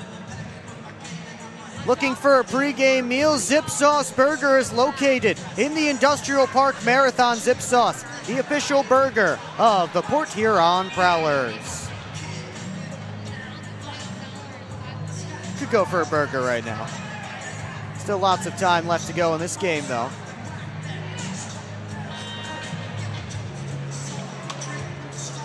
Jamer able to win this face-off away from Corey Checo. Dumped right back in by the Scarecrows. Here's Lockhart.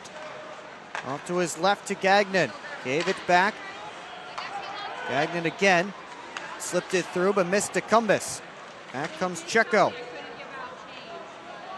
Lockhart gets to it. Left it in the corner. Gagnon able to poke it further. Bird gets the puck back down deep behind the Prowler net. Lockhart ahead towards Jamer. Missed his stick, but Decumbus trying to outrace the icing, and he does. Whalen scoops up the puck, however. All the way up to Bird, missed him. No icing here either. Smith took Parsons into the wall. James has the puck. James wheeling in with a shot blocked. James gets it back. Not through Millette. Smith played it through Checo's skates. Off the glass, all the way down. This one will be an icing against the Topeka Scarecrows. And the Prowlers will get an offensive zone face-off here. They'll keep out that same line of Millette, James, and Bucell. And you see Reggie Millette having a quick conversation with Lenz. Whalen not a fan of that. There's the hit from Millette on Checo as he was icing the puck. Millette, one of the most skilled players, if not the most skilled player on this Prowlers team, still able to throw the body around, and that's what the Prowlers are about. They have guys who can play the body no matter how skilled they are, no matter where in the lineup they play. They can still play physical, still stand up for their teammates.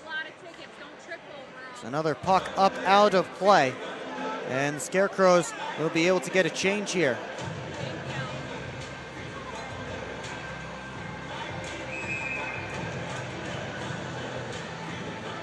They send out their top line.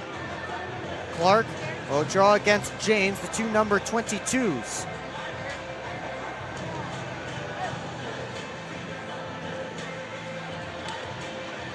Off the drop, Steer up to Koash. He gets to the red line, gets the Prowler Blues. Got Koash on goal, knocked down by Huber. Federley looking ahead, gave it over to Parsons. Puck tipped in by Reggie Millette. Behind the cage, James back to Millette. Tried to return feed. Bucell now cycled it down in James' direction. Millette able to pull it off the wall, works his way up high. Hand off Favaro, walking in with a shot. Blocked, rebound, popped up in the air. Koash has Klink behind everybody. Tried to send it there. Here comes Klink on a breakaway. Stopped by Huber. Rebound came all the way out, and it's poked out of the zone. Prowlers were able to get back and cut down the angle on Klink, and Huber came all the way out of his goal crease to cut it down even further.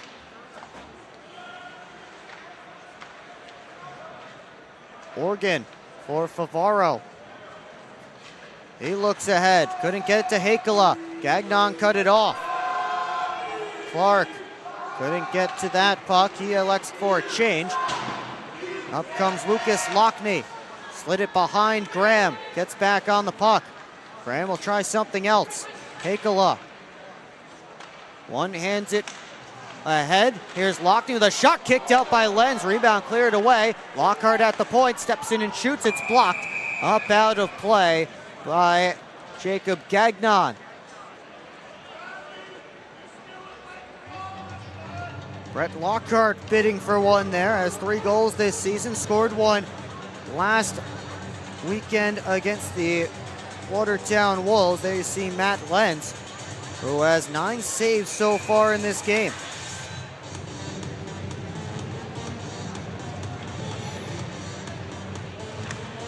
Off this drop, Blaisdell tried to force it right up the boards. Prowlers in on the forecheck. Price trying to wrestle it away from Blaisdell. Anderson fighting with Graspy. Right up the wall. Knocked down by Lord. Here's DeCumbis with it. Couldn't slide it down deep, and the Prowlers regroup at center. Anderson. Off for Price. He steps in. Price looks for an option. Just fired it towards the back wall. Popped out in front. Price able to touch it away from Gagnon. Keep the pressure alive. DeCumbis in front looking for Blake Anderson. He had his stick lifted.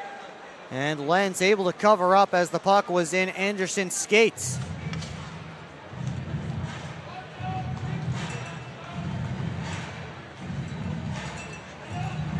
Shots on goal in this middle period favoring the Scarecrows 6-3. They're up 18-10 in that category in the game. Prowlers have had some significant offensive zone time over the last few minutes. Jamer lined up right behind Millette on this faceoff, but the Scarecrows are able to win it back. Whalen up to Smith. Kept it moving, tapped away. Chipped ahead to Bucell. Nagy cut him off. Whalen up to Smith. left it behind. Jamer put it to an area for Bucell. Now Millette working in with Jamer. Millette turns, looking for an option, tried to shoot, fanned on it. Jamer got it down to Lockney, wheeling behind the net. Lockney cycles it down low, Federley pinching in. Centered it out in front, came all the way through to Lockney at left point. He lets it go, and Lenz has it in the catching glove. Now everybody has to be separated here.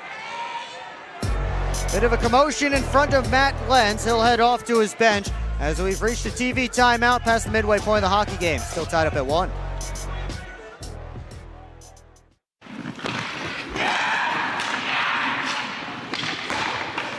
Hockey is like a business. One missed pass can derail the perfect plan. Have Taft Consulting help you get your whole team on the same page. They have the expertise to help you follow through on all your goals. Find out how they can help you today by emailing taftconsulting@outlook.com. Explore 140 miles of stunning shoreline along Lake Huron in Michigan's Thumb Coast. Begin your adventure on a blanket of golden sand at one of our serene beaches. Connect with the historic atmosphere of our region's nautical influence and reconnect with friends under a blanket of stars. Plan your perfect getaway at bluewater.org.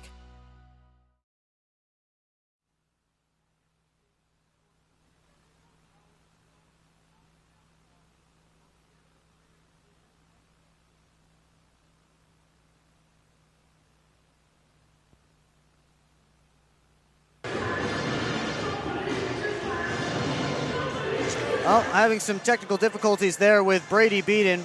Maybe we'll get to hear from him a little bit later.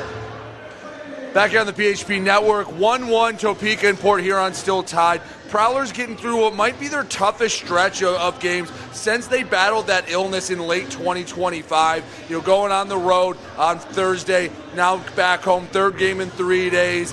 You know, all that tough.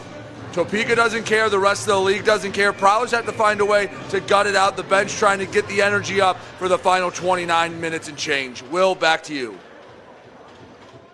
Well, thank you, Brady. And you talk about the tough schedule for the Prowlers. This is their fourth 3-3 in 5 weeks, and this is the only one of those 4 3-3s that actually includes home games. It's not even all home games. They were in Indiana on Thursday, so indeed a tough month or so of travel and lots of games packed in. Prowlers only have a few weeks to rest up and heal up before playoffs when they get those more typical 2-game weekends for the last 3. 2 weekends here at home and 1 on the road. They'll visit Binghamton and Danbury in the first weekend of April. Here comes Lucas Lockney, straight up the gut, off to Graham, back towards Lockney. He was knocked down heading towards the net. Scarecrows looking for a counter. Kowash steps in, drops it off. Klink touch pass was taken away by Favaro. Kowash almost picked Organ's pocket. Heikola tosses it in behind Lenz. Popped out by Lind. Here comes Klink. Klink wheeling in, drops the shoulder, spins back, try to handoff pass. Prowlers get in the way of that. And Garrison Gagnon feeds it off to Lockhart. Headman pass to Price. Price wheeling in. Drops it off for Anderson. Behind the net, Price trying to regain control. Puck was in his skates. Gagnon takes over. Gagnon couldn't make a play on it. The drop pass from Lord was to nobody, but somebody in a black sweater. Here's Anderson, a shot. Stopped by Lenz as he made the blocker save. Gagnon back the other way. Lord couldn't make a play on it again as that puck was bouncing. Brian Parsons pulls it off the wall. Parsons gets to the red line, tosses it in on Lenz, makes the blocker save. Parsons back on it. Centering feed came all the way through, taken away by Lord. Right in off the end wall. Lord and Parsons get to that puck. Parsons got it to Jamer. Bounced out, put right back in by Nagy. Approaching 7 minutes left to go in period 2. Prowlers and Scarecrows tied up at a goal apiece. Loose puck. Parsons steps up and drops back to Federley. Parsons up to Bucell. Bucell cuts in, looking, shooting, fought off by Lenz. Jamie Bucell right down the middle of the ice, had a good chance. Prowlers very close to too many men on the ice there. They let it go as Lockney rips one past Lenz's glove and past the net. Smith catches up to the puck and claps it around the wall. Smith tried to center. Bird couldn't get to it, and Huber able to dive out and freeze the puck. Checo having a disagreement with a Prowler right in front. Well, the Prowlers are on the ice, so grab a glass of Proper 12 Irish whiskey. Proper 12, the official shot of the Port Huron Prowlers.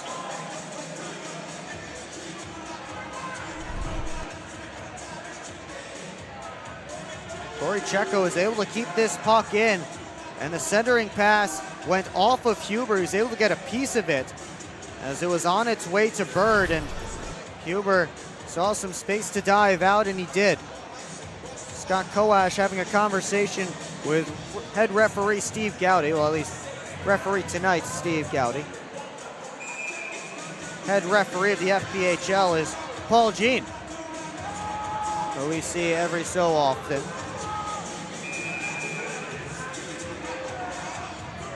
Robbie Nichols gets back to his spot on the Topeka bench, waves his hand in disgust, and now we can drop the puck. Oregon took it away from Klink along the boards. Favaro set a bit of a pick on Oregon there, and that will be a penalty against Tim Oregon, or against Nick Favaro, pardon me. Oregon had the puck, and Favaro stepped into Klink. And the Scarecrows will go to their second power play of the game. They are 0 for 1. Just the second power play of this game overall.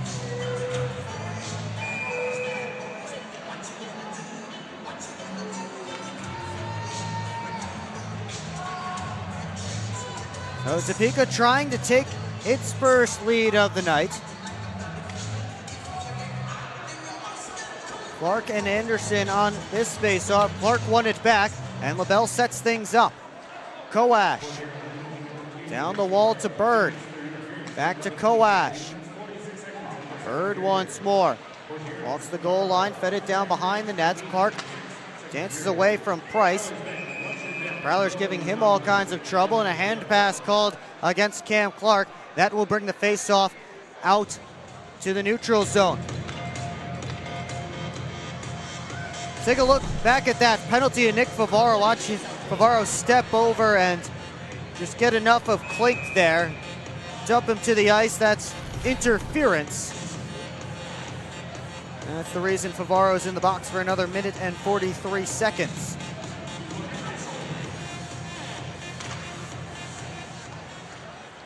Gagnon whips it across to LaBelle.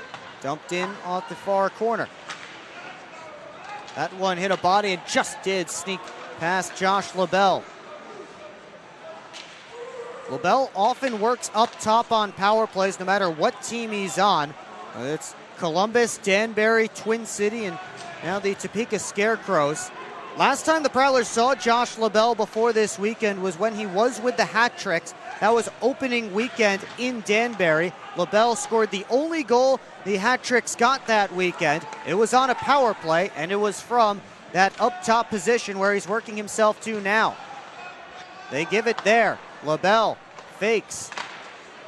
Gagnon, turnaround shot, punched out by Bailey Huber.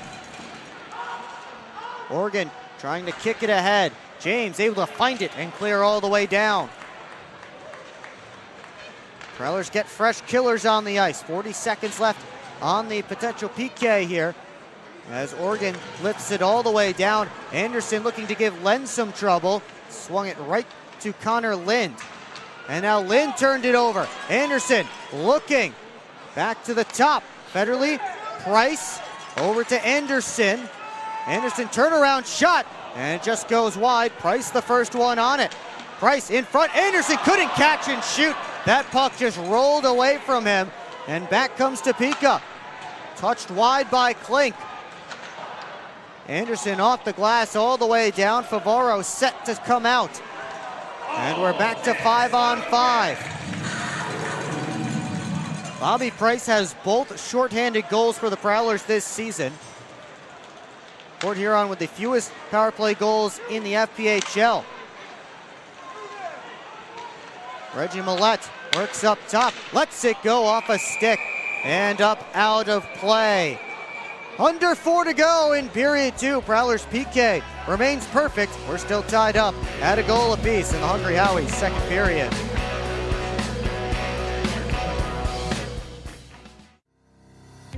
SMR Automotive Systems is part of the Motherson Group and a proud community sponsor of the Port Huron Prowlers.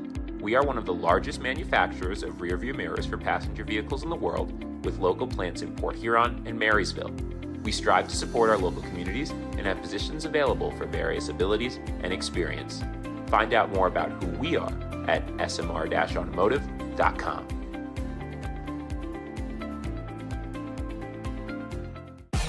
What's more authentic than a Hungry Howie's Detroit-style pizza? Nothing. We're not playing around with the pizza of our birthplace. Thick crust, cheese to the edge, sauce on the top. Where it belongs. We've seen a lot of fakes out there. Not here. This is authentic Detroit-style pizza. Order yours now online for $12.99. We sauce the top and rep for the 313 everywhere. We do bold. Hungry Howie's. Back here in Port Huron, Prowlers working short-handed. Got a couple of opportunities. Bobby Price just with a touch on it, and Matt Lenz able to make the save. There is Angie Torres right in the middle of that section. She is currently battling breast cancer, and she did drop the puck tonight, did the ceremonial puck drop, and she's always been a friendly face around McMorran, whether on game days, occasionally on practice days, and we are all, of course, wishing the best for her. Now they all see themselves up on the board. Some friends and family out to support Angie on taking a shot at breast cancer night. I want to give a big shout out to my Aunt Margot. She is a breast cancer survivor. It's been a long time since she had it, but she is a proud survivor, and she does a lot of those 5Ks and runs and walks for breast cancer. So shout out to her on this, taking a shot at breast cancer night, and all the survivors and those fighting. And we want to give all the best from all of us here with the Port Huron Prowlers. Trevor Graspy wraps the puck around the boards. Blaisdell gave it away to Millette. Lockney sprinting ahead. Millette delays, enters the offensive zone. Drop is for Graham. On goal, patted away by Lenz. Favaro with a little reverse hit there on Lord. Favaro spinning, working on Gagnon. Favaro, the defenseman still in deep, finds a little bit of space, and he cycles it down towards Millette and Lockney. Lockney tried to force it in front, went off the side of the cage. Graham flags it down, right on goal, and right in the breadbasket of Matt Lenz. Nick Favaro showing off the strength there with the reverse hit in the corner. So he was working on Jordan Gagnon, got himself just a little bit of space. And you see Favaro scooping up that puck. I was actually on Trevor Lord, pardon me, and then he was working on Gagnon. Lord, not a small guy, 6'2", 185 pounds. And Favaro put him right down onto the ice. LaBelle off the glass. This one goes all the way down, and we'll have a face-off right back where it came from after the icing. Coming up on the second intermission report right here on the PHP Network, we will chat with Emily Gowdy from Taking a Shot at Breast Cancer, get all the info about their organization. Let's take a look at Keeley's Corner, the out-of-town scores, and much more. It's all coming up on the PHP Network. Scott Kowash across to LaBelle.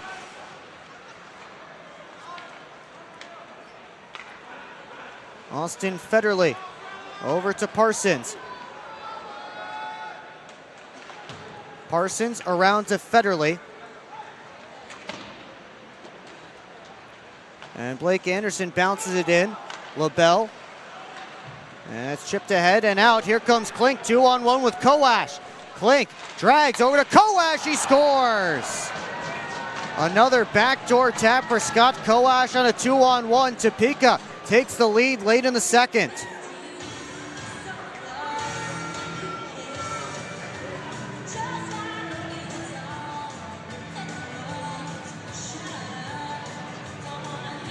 Good move there from Klink.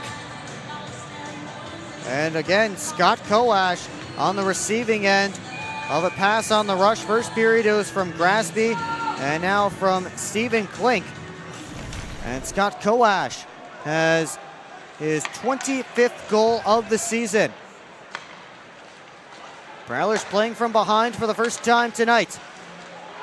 As Gagnon stood up Lord momentarily. And Jamie Bussell takes the puck, he bounces it out. It's all the way down.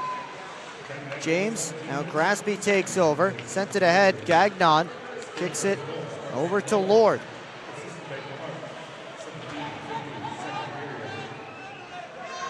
"90 seconds or so left to go in period two. Scarecrows just recently took a 2-1 lead as Cam Clark dumps the puck down in Prowler ice. James popped it out for Bussell. He starts up. Lockhart couldn't bring in that pass. Here comes Kowash. Down deep. Gagnon overskated it, popped out to the crease, and Huber able to cover up for a whistle and a face-off.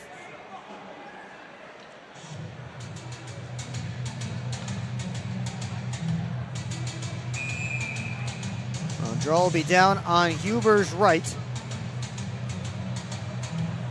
Just over a minute left to go in period number two. Huber gets set. Lockney and Clark on the faceoff. Clark won it to Klink. Slid it towards Kowash. Played behind the goal line. Klink stepped in front of Hakala. Almost lost his balance. And Nick Favaro tried to slide it ahead to Graham. Back to Favaro. He wheels in. Favaro with a shot blocked by Whalen. Puck bounced to the slot. And the Scarecrows try to go the other way. Oregon swung and missed. Clark taken down by Tim Organ. Penalty coming up. As the puck bounced away from Oregon, he had to take a holding penalty. He saved a grade A scoring chance there by taking that penalty. With 37.5 seconds left in period two, Prowlers back to the PK.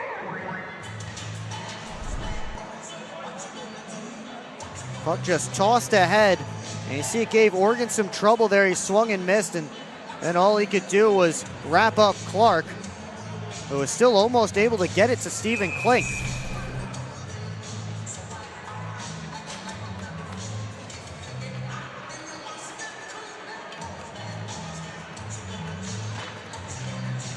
Off this draw, Lord to Grasby, tried to feed it back to Trevor Lord. It got past him. Price watching Lord, who wheels around his net. Matched stride for stride by Bobby Price. Grasby couldn't reach out for that puck, and Gagnon clears it all the way down. Millette wins the race to it, clapped it towards the net, tried again, and fanned on the second opportunity. First one was blocked by Lind. Anderson took it away from Connor Lind. Blake Anderson walks in, stick handles, all the way around behind, tried to center, and Millette couldn't get a touch on it. He was surrounded by white sweaters, and that will do it for the second period. as the Prowlers and Scarecrows head to the locker rooms. Topeka with a 2-1 lead. Shots on goal in that middle frame favored the Prowlers 10-8.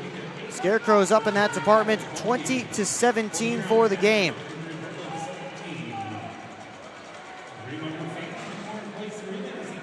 Coming up on the intermission report right here on the PHP network is, actually before we get there, we have Garrison Gagnon alongside Brady Beaton, the rookie defenseman who got his first pro point tonight. Down on the ice with Garrison Gagnon. Garrison, you got your first pro point in that first period. How did that feel to finally get that one out of the way fairly quickly? Yeah, it felt really good. Just think Vinny was in front of the net. He just had to stick down and made it easy for me. So it's good to take the monkey off the back there. So you come in, you start playing right away. How has that felt, getting into the flow of everything and into this game as well? Yeah, I love this game. It's a more skilled game, possession game, a little bit different from college. So I really like it so far. Well, what are you and the guys hoping to do in the third period to erase the deficit and get a full 6 points this weekend? Yeah, so we're going to kill this penalty off here, and then we're going to want to buzz. We were buzzing there at the end of the period. Took a penalty, it's all right. We're going to kill it off, no big deal. And we're going to put 2 in the net. It's going to be a good game. Sounds good. Appreciate that. Congratulations and good luck in the third. Thank you very much. Will, back to you. Bold predictions from the rookie for this third period as the Prowlers will start it short-handed.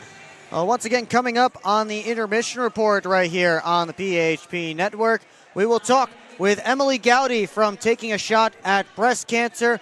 We'll also take a look at Keeley's Corner, the out-of-town scores, upcoming schedule, and much more. All of that is coming up right here on the PHP network. Well, secure your seats for the Prowlers' next home game. That will be next Friday, March the 27th, when the Prowlers take on the Watertown Wolves.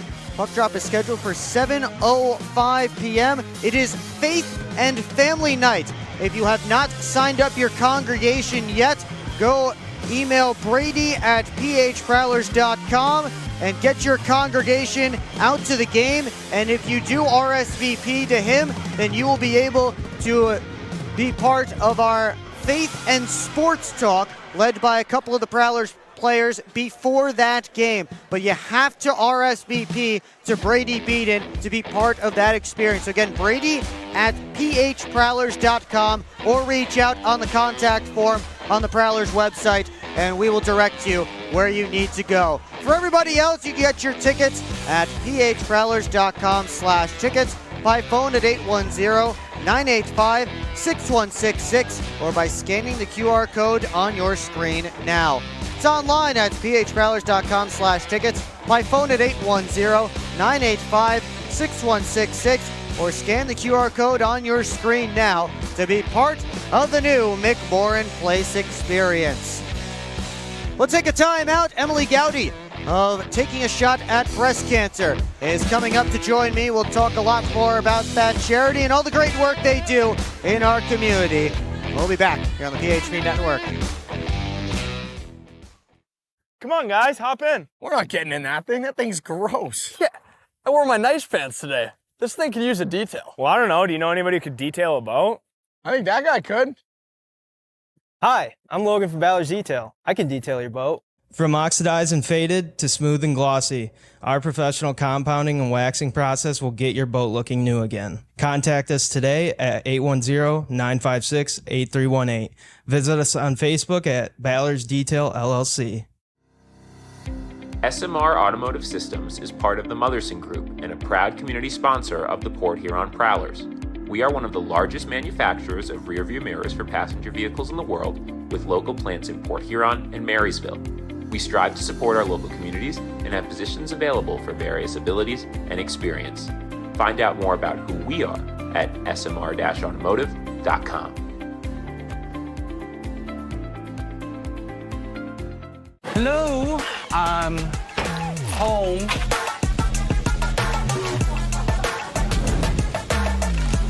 There he is. What is happening? Relax. We won. They brought back the snack wrap. Spicy? or ranch? Spicy. Yeah, go. Just one little bite. Can you stop? Oh, sorry. Gather your crew. Snack Wrap is back. This isn't working. LJ, pass me those flyers. No look behind the back pass. It's a whole play. LJ, come on. Gap up. Close the gap. Close the gap. What are we saying? This isn't working. We need a shift change. Let's bring in the professionals.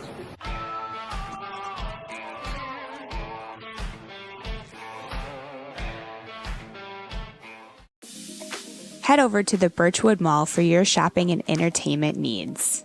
Hop on the carousel, shoot some hoops, or visit some of their great stores such as Gerlach's Woodworks, where they specialize in handcrafted wooden decorations. Add to your fan cave a Prowlers theme creation. Upgrade your bathroom at Luxury Bath Mobility Remodelers. They can fully customize your bath or shower to fit your needs, and they also do flooring.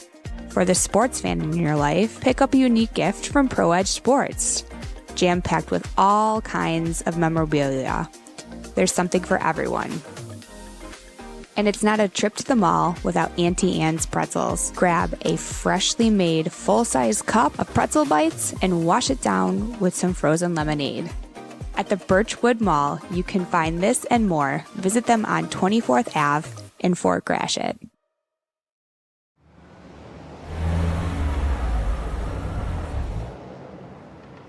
Hey guys, what's going on?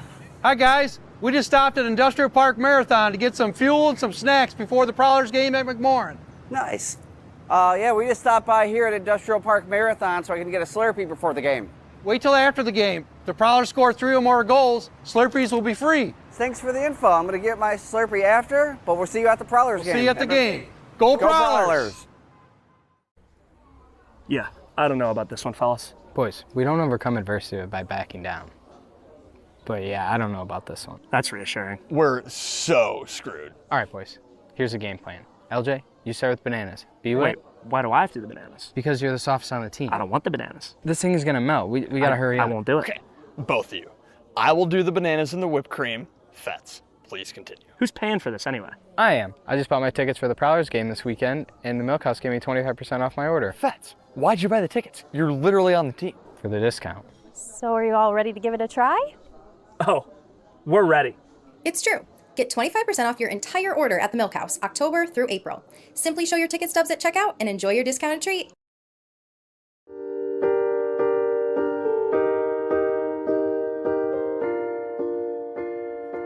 In the United States, 1 in 8 women will be diagnosed with breast cancer during their lifetime. While many people think of breast cancer as something that happens later in life, more than 11,000 women in their 20s and 30s are diagnosed every single year. Yet the recommended age for a routine mammogram typically begins at age 40, reminding us how important awareness, self-advocacy, and community support are for women of all ages. Thousands of women building careers, raising families, planning their futures, suddenly find themselves facing the fight of their lives. What if we could help make that journey just a little easier for women in our own community? That is the mission of Taking a Shot at Breast Cancer. Because of the generosity and support of this incredible community, we have been able to raise and distribute more than $160,000 for patients here in St. Clair County over the last 17 years. Every dollar raised stays local and helps with everyday needs often overlooked, like groceries, transportation, utilities, childcare, and other basic expenses. In fact, nearly 1 in 3 cancer patients struggle to pay for these basic living expenses during treatment. And that's exactly why community organizations like ours exist. And it only makes our mission even more important. And tonight at Pink the Rink, you are part of that mission in action. You are the reason we are able to keep showing up for those who need us most. Now we invite you to keep that support going and be a part of what comes next. No one should face this fight alone. So register today for our Taking a Shot at Breast Cancer 5K run and 2-mile walk, scheduled for October 4th, and help us keep hope close to home.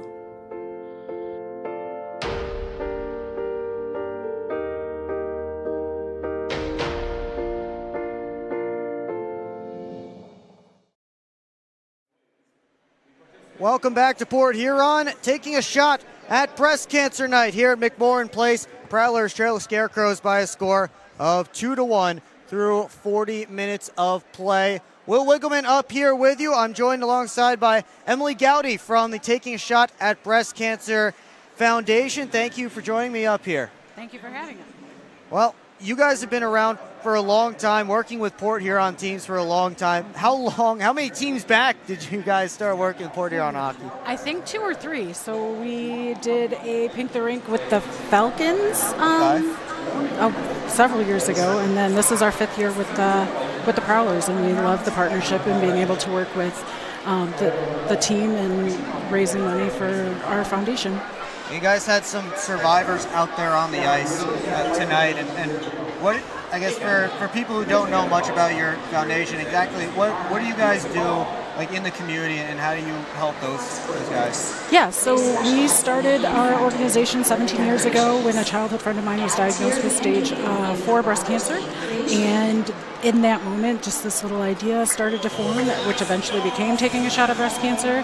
And all the money we raise stays here in St. Clair County and helps with incidental costs, gas, groceries, childcare, just everyday living needs that the majority of cancer patients have a hard time paying for during their treatments. And I know you guys always get a lot of action down at your table. Yeah. For those who did not make it into the arena tonight, will they be able to pick up some of your great merch down there? Yeah, so we're really excited to be able to offer that on our website, hopefully starting next week. So it's takingashotatbreastcancer.org, and you can find us on Facebook, and I'll be sharing information on that too. Awesome. And again, for people who want to get that stuff, all the proceeds goes to them to help out, the families in our community who are affected by breast cancer. But for any women who might be watching, thinking about, maybe they should get themselves checked, can you give them some more information on why they should be doing that and when they should be doing that? Absolutely. So it's actually an interesting statistic is now that more and more women are being diagnosed in their 20s and 30s, 11,000 women a year. And it's really important to talk to your physicians, and especially if you have a family history, to get those early mammograms in. Typically they don't start till age, they do a 5-year at 35, and then you start annually at 40. So especially if you have a family history, speak to your physicians about that. That's very important. Now, if people want to get involved with your organization, help out, volunteer, things like that, how can they do that? Yeah, so they could reach out through our website, takingashotatbreastcancer.org. They can email me directly. It's egowdy@takingashot.org. We're always looking for volunteers for our events. Our next one's coming up the first Sunday in October for our 11th annual 5K run and 2-mile walk. Are people able to start signing up for that? Yep, now? So there's links, again, on our website and on our Facebook for that as well.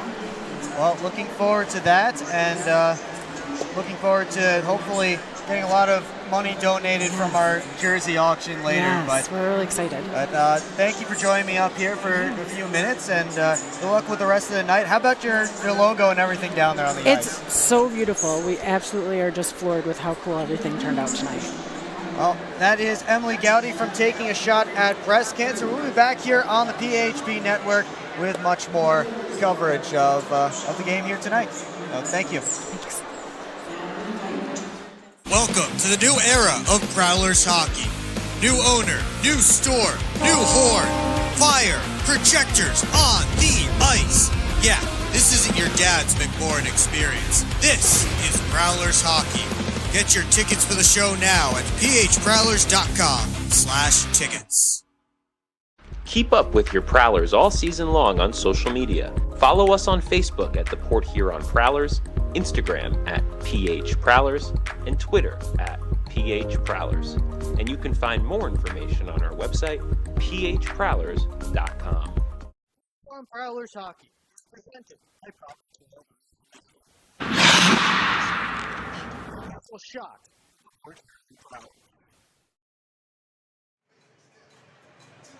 back here in Port Huron. Prowlers need a goal or two in the third period if they're to pull out some points here against the Topeka Scarecrows in the finale of this two-game set this weekend. Third of three games this week for the Prowlers in a row. Let's take a look at what's coming up next for the Port Huron Prowlers.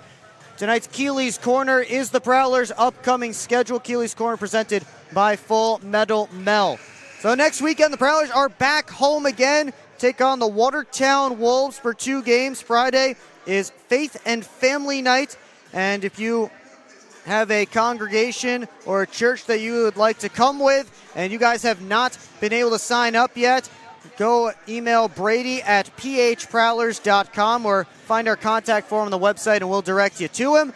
But if you RSVP with Brady that you're bringing your congregation, then you will be able to take part in our Faith and Sports Talk led by some of the Prowlers players ahead of that game. And then on Saturday is Pucks and Pups Night. It's also a Kids Zone night, 6:05 p.m. start. Take the ice with the team after the game. Prowlers will be wearing specialty Paw Patrol jerseys. So if any kids at home love Paw Patrol or any parents at home with kids or no kids that love Paw Patrol, come on out and get one of those specialty jerseys. They look awesome. We'll reveal them later.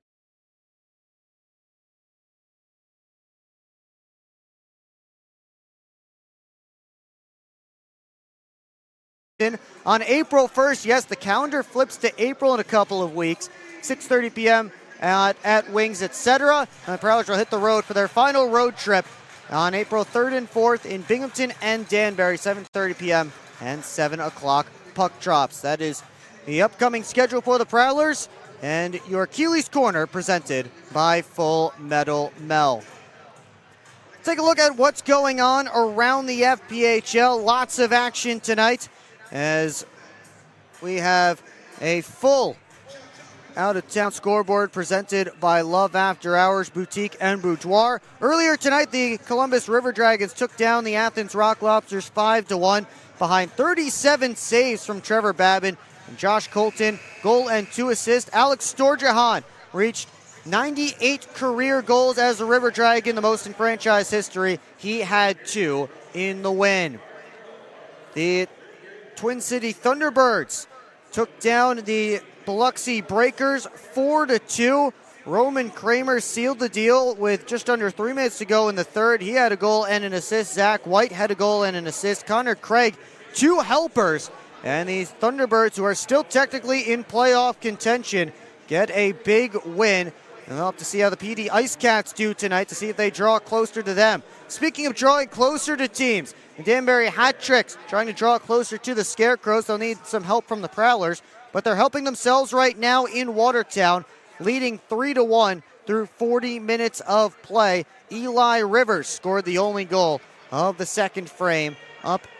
Down in New Jersey, actually, is where they're playing a neutral site game at Menon Arena in New Jersey.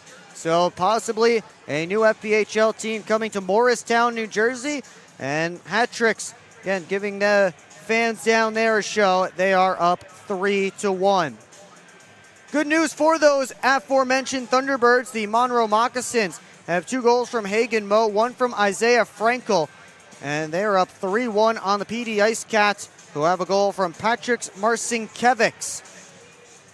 Blue Ridge Bobcats with a 1-0 lead on the Baton Rouge Zydeco, still midway through that hockey game. Late in the second period in Indiana, tied at 1 between the Black Bears and the Sentinels. Garrett Sargis has the goal for Binghamton. Philip Tomachek for Indiana. Of course, here it's 2-1 Scarecrows. Out-of-town scoreboard presented by Love After Hours Boutique and Boudoir. Use code Prowlers for 15% off at Love After Hours.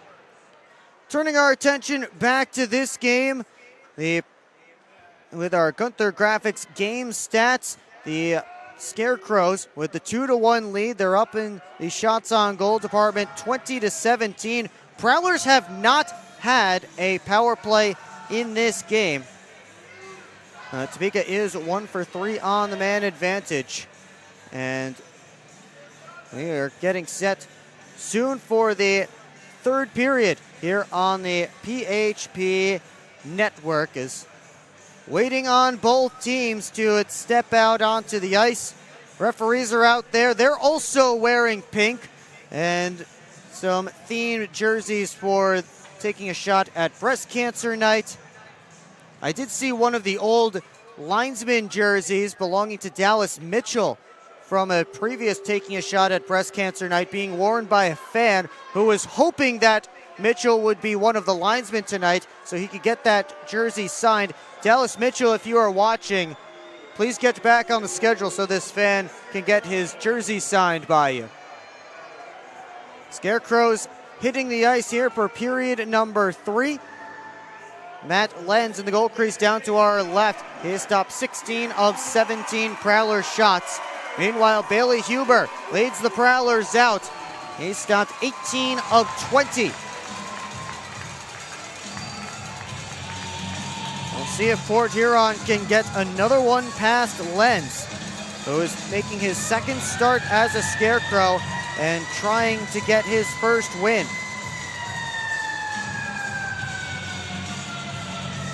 Scarecrows are on their third power play here in the third period. Third power play of the game, still minute 23 left to go on it. As Tim Morgan steps back into the sin bin, and the Prowlers start the CJ's third period, down a man and down a goal.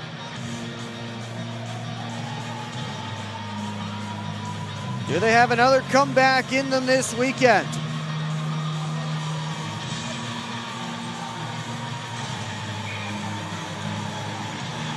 Scarecrows huddling up, figuring out exactly what they're going to do. They have their top unit out to begin this third period. Prowlers send out Price, Anderson, Favaro, and Parsons. Price and Anderson got a couple of offensive opportunities shorthanded late in that second period. And we'll see if the Prowlers can keep that kind of pressure on and at least keep the pressure away from Bailey Huber for the rest of this Topeka man advantage. Minute 23 left on it. And now we're underway in the final frame of regulation as Price almost stole it away from Josh LaBelle right off the hop. Bird takes in the wrap. He's taken in by Favaro, and Anderson able to clear it all the way down. LaBelle off to the right wing side. Gagnon stops up. Toss the puck in. Gagnon heading after it. Bounced it towards the front of the net. Ended up behind the cage. 3 Scarecrows, 2 Prowlers digging away. Lockhart beats Koash to the puck, but Clark keeps it in. And then Lockhart bangs that pass out of the zone.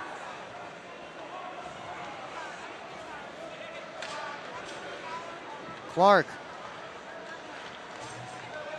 gets into the offensive end. He's surrounded, gets the puck back, takes the shot, kicked out by Huber. Lind right back on goal, and he scores. Connor Lind just flung it right back on goal, and he caught Bailey Huber. And the Scarecrows take a 3-1 lead, 1:02 into period 3.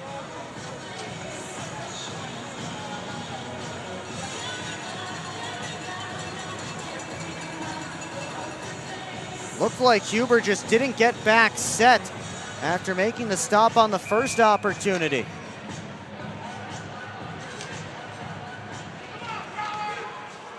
So Port Huron now needs 2 to climb the mountain. Trevor Lord drops it back to Blaisdell. Lind ahead to Graspy. Gagnon catches it onside.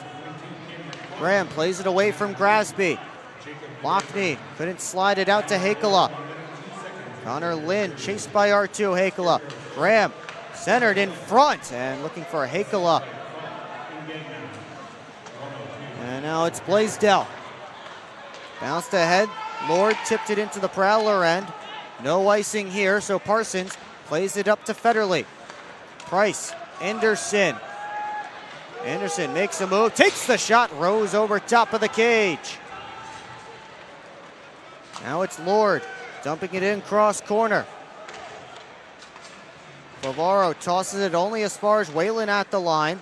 Kick save by Oregon, standing in front of Bailey Huber. Favaro drops a Scarecrow there. That was Checo. Anderson with a rip, and Lenz has that one. 2:15 gone in the third. In case you're just getting back to the game, Connor Lind has the only goal of this final frame of regulation so far. There's the big contact from Nick Favaro.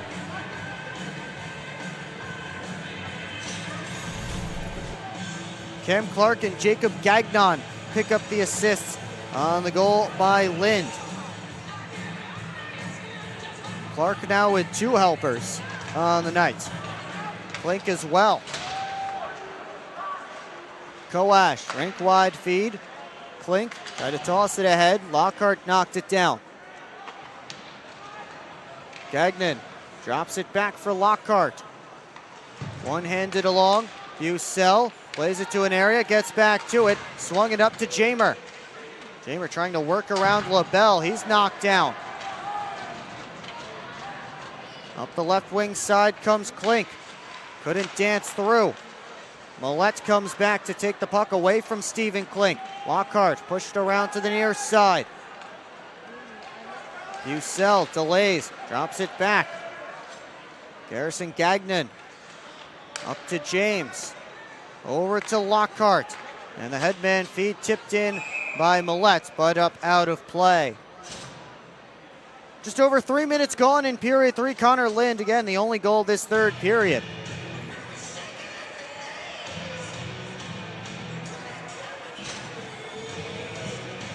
Face-off just outside of Topeka's end.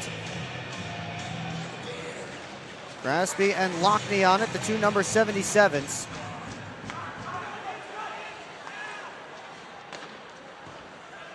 James off the boards. Lockney puts it back into the Topeka end. Graham chasing around with Lind. Work down to Lockney in the corner. Blaisdell cut him off. James, now Lockney. Floats it over to Parsons, just tapped it back deep. James trying to get to that puck. It's bouncing, James taken down, and a penalty called against the Topeka Scarecrows. The Prowlers go to their first power play of the game, and they trail by 2, a big opportunity to get back within 1, and it's Trevor Graspy.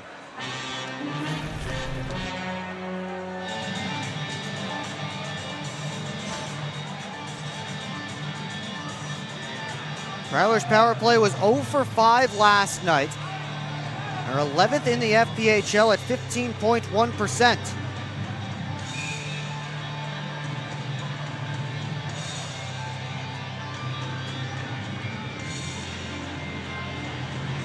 Blake Anderson has his unit out there with Hakela, Bucell, Price, and Favaro. Anderson and Clark on the face-off. Anderson won it back. Favaro to Anderson. Try to force it across, hit Klink. They try and spring Klink.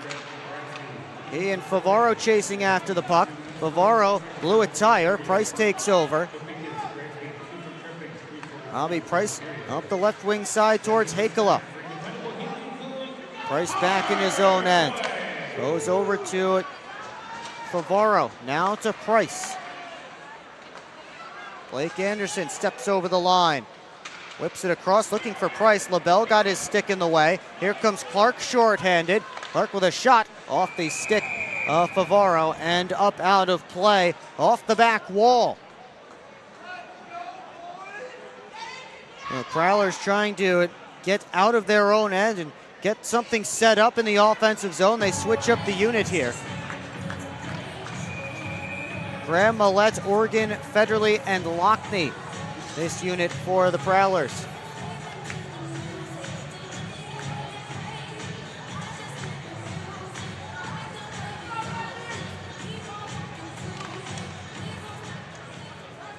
Federley, and now Oregon starts things up.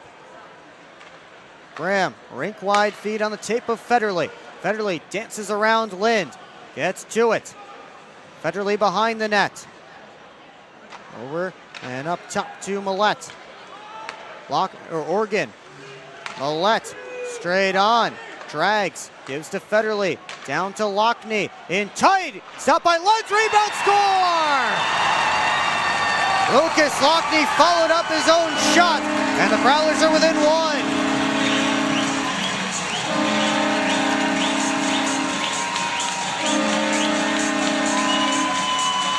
Lucas Lockney had all kinds of time to take that shot down low. Millette over to Federley, and then Lockney with all kinds of space. Lends the first stop, and then Lockney just able to chuck it through. Lockney has his 3rd goal of the weekend and 16th of the season. Get a good look at it here. Actually went 5-hole as Len stood back up with the puck right in front of him. And it's back to a 1-goal game. Still lots of time to go. 15 minutes up on the clock. Huber directs this dump in, up out of play, and we will take a timeout. Each team with early goals in period number 3, both on the power play, Connor Lind and Lucas Lockney. And it's a 3-2 game. We'll step aside on the PHP Network. Hi, what can I get for you? I'd like some McMorrin fries, please. All right, that's going to be $4. Okay. She shoots, she scores with the new Prowlers debit card. Don't you have somewhere to be? The game's on. Get your Prowlers debit card only at Flagship Community Federal Credit Union, located on Lapeer Road in Port Huron. Flagship Federal Credit Union is federally insured by the NCUA.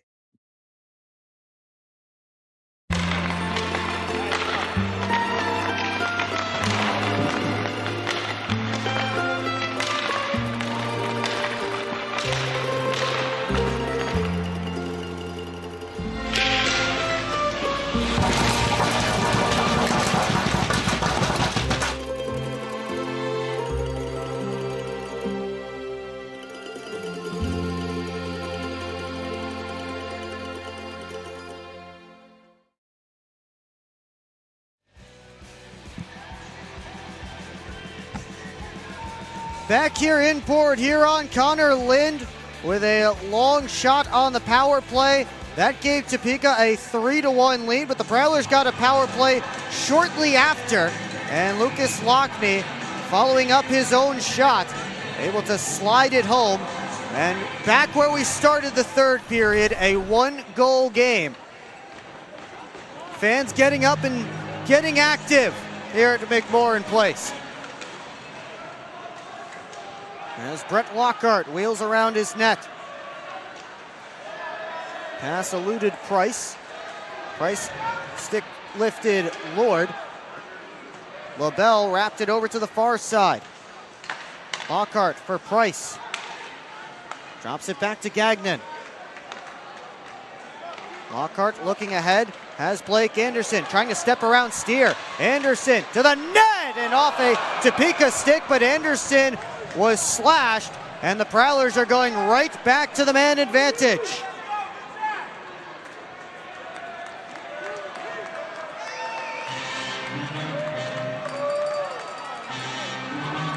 Blake Anderson just stepped right around Jordan Steer and forced him to take a penalty. It wasn't there, not there, right there where he got the stick in as Anderson tried to pull it to his backhand. As he got to the net, they call it a slash, and we call it an opportunity for the Prowlers to tie the score.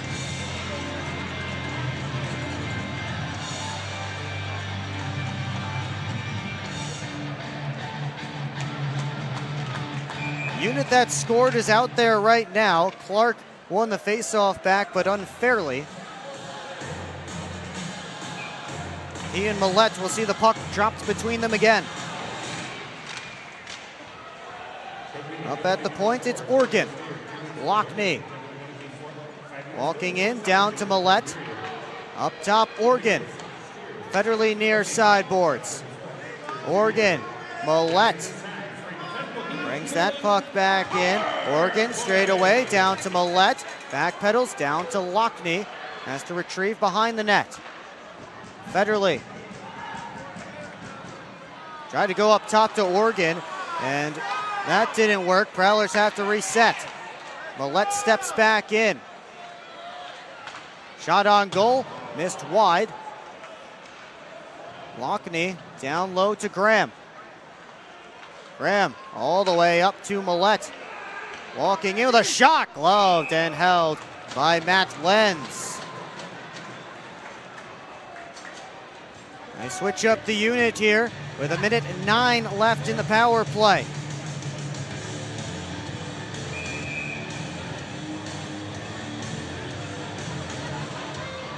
Blake Anderson, who drew the penalty, has his unit out there. He'll take the face-off against Cam Clark.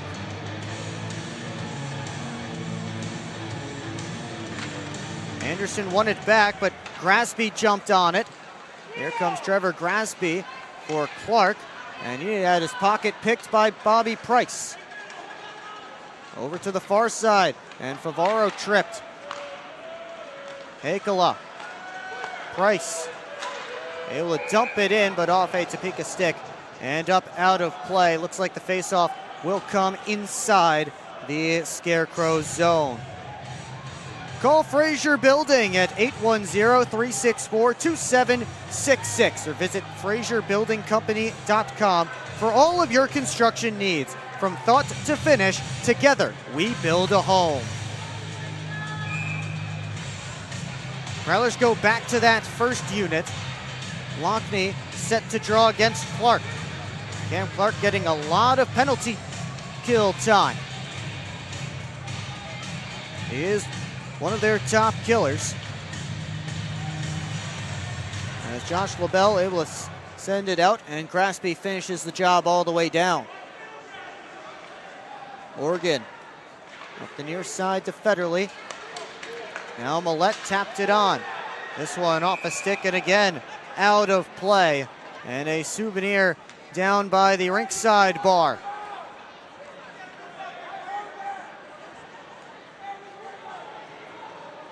And again, the faceoff will come inside of the Scarecrow zone. Lockney and Clark.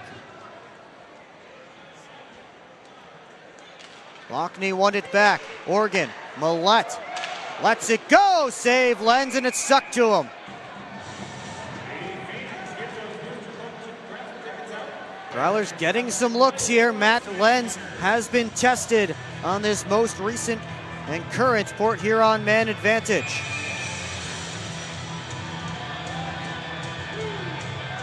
Reggie Millette has both shots on net during the power play for the Prowlers.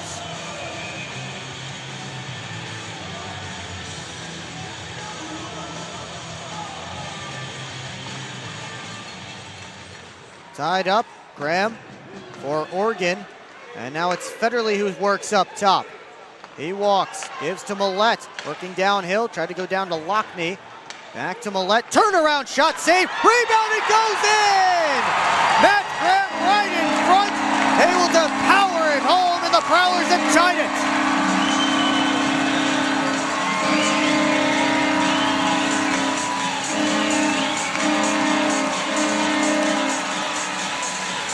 Pucks on net for the Prowlers, and who else but Reggie Millette to get it down where it needed to go.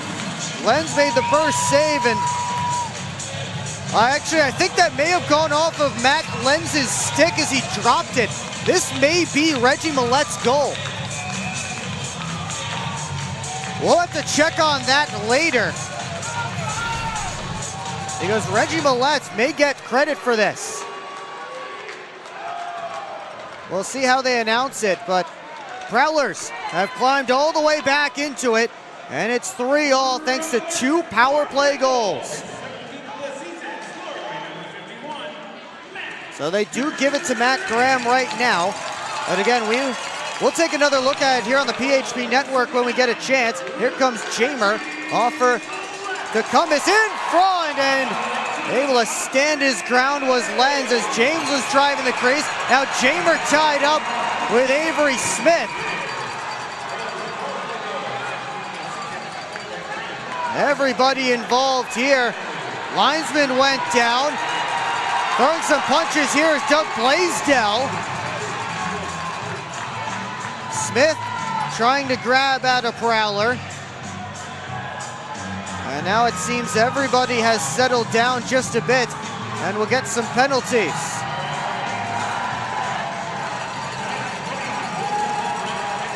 Brett Lockhart heading to the penalty box here.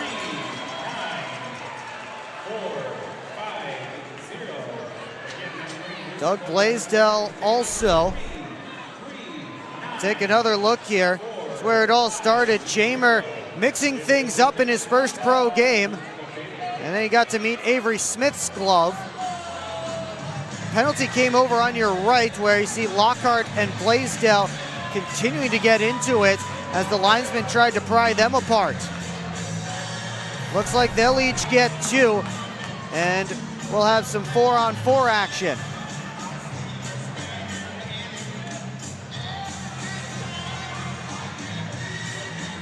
Blaisdell, alternate captain for this Topeka squad, former Motor City Rocker.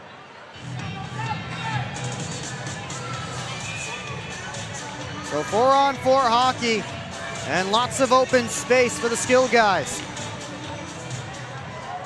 Here is one of them, Trevor Grasby. Off to his left to Cam Clark, with a shot swallowed up by Bailey Huber.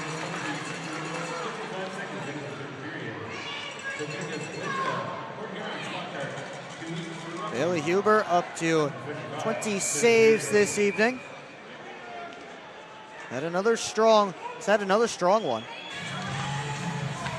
As Josh LaBelle has space to walk in, he shot it wide to the blocker's side of Huber. Morgan for Millette. Turns the corner and heads up ice. Reggie Millette into the offensive zone, cuts in. Gets back to it on the half wall. Millette lost the handle and out comes Clark. Lead pass to LaBelle at the blue line. Try to drop. Grasby. Fed it over. Shot by Klink. Gobbled up by Bailey Huber. Both teams make changes ahead of this face-off down in Port Huron territory.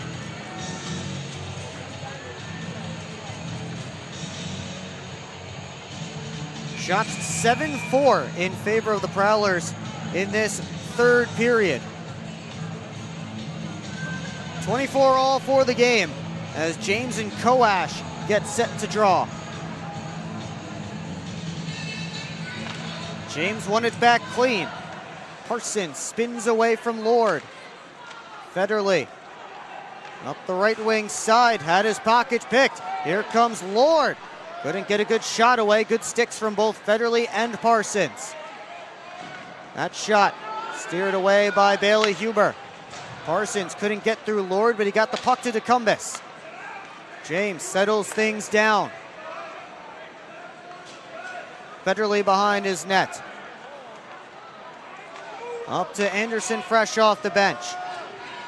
Working in with Bucell. Anderson, Bucell. Tried to go to Favaro, passes behind him. Coash takes over. Gagnon back to Coash. Prowlers down the forecheck, they cause a turnover. Gagnon in front, hit Gagnon. That's Garrison Gagnon with the shot that hit Jordan Gagnon. I think Gagnon was looking towards the back door where Blake Anderson was all alone. Price spins back. Lockhart and Blaisdell about to step out. Both teams back to full strength. Right wing side, it's Price. Drops it off. James stumbled as he took in that pass. Plank over to Clark. Clark has to go back and retrieve the puck. Tipped into the Prowler end. Past the midway point of period 3. 3-all between the Prowlers and the Scarecrows as Gagnon able to escape from Grasby. Tossed in by Favaro. Flagged down by Blaisdell. Up to Grasby.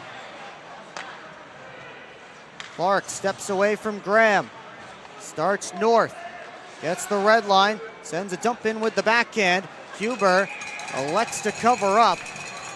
Scarecrows were in the midst of a change, but we'll get a whistle and a face-off. Past the midway point of period 3, tied up at 3. Discover everything banking should be with Advia Credit Union, like earning real financial advantages. You can earn up to $1,000 with your new account. Plus, save an average of nearly $4,000 in interest when refinancing. Get started with a low-rate credit card balance transfer. Enjoy easy access to your money anytime, anywhere. Make the switch today at adviacu.org/real people. Advia Credit Union. Real advantages for real people.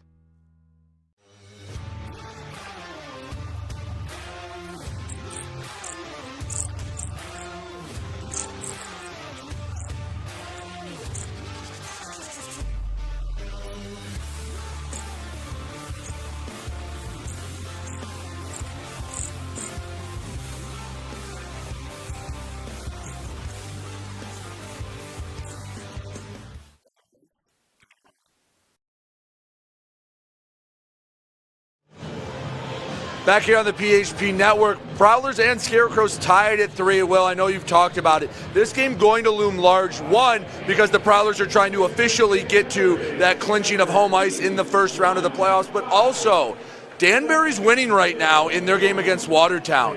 If the Prowlers come back and win this game and Danbury holds on, that's now a single-digit deficit for the Hat-Tricks to try to backdoor their way into the playoffs. And we talked about it in the intermission. That becomes a real race. Scarecrows trying to hold on, Prowlers trying to complete the comeback, a mini playoff-like atmosphere here down the stretch. Will, back to you. Thank you, Brady. And yes, some people wrote off the Danbury Hat-Tricks in the past few weeks because of how far that gap was. But the Scarecrows have been falling and tumbling, and here comes Arttu Heikkila with a rising shot, just caught the back glass as Heikkila absolutely danced Josh LaBelle. Here is LaBelle. Knocked down by Avery Smith. Toss the puck in all the way around. Lockhart to Heikkila, tipped along. Graham with Lockney, 2-on-2. Graham looking. Working on Blaisdell, tried to sweep it in front. Poked ahead and got an out by Bird. Favaro. Reverse for Oregon. James to Millette. He works backwards and now starts north. Reggie Millette hustling in. Poked off his stick. James able to get it back for the Prowlers. Shot by Jamer into the catching glove of Matt Lenz. The puck came to Justin Jamer in his pro debut. CJ's Bar and Grill keeps the kitchen open until 1 a.m. and gives you a 10% discount for wearing Prowlers gear on a home game day. It's the perfect place for all of your post-game celebrations.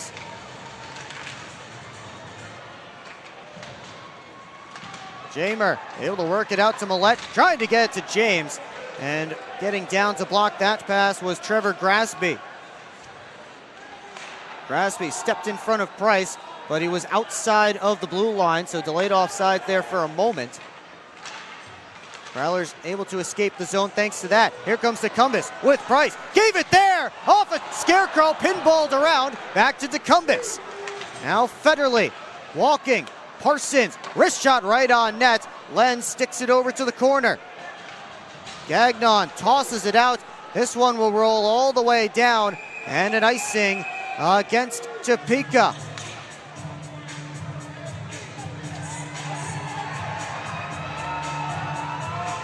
.7:25 left to go. Trevor Lord trying to buy as much time as possible before being forced to line back up. You see the chance there for DeCumbis, trying to pass it to Price, hit a sliding Scarecrow, and then almost found its way past Lenz. It stays 3-all as Jordan Gagnon pulls it in, tosses the puck out. Grasby Taken to the boards by Graham. Grasby back on the puck. Sent right in on Huber, and he will get the whistle and the face-off. And the Scarecrows will get an important change.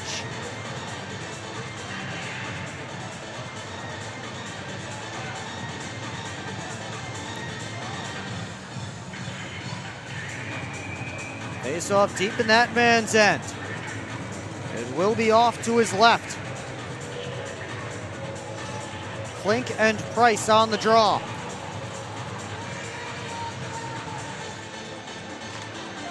Clark makes the shot, and it's snagged by Bailey Huber.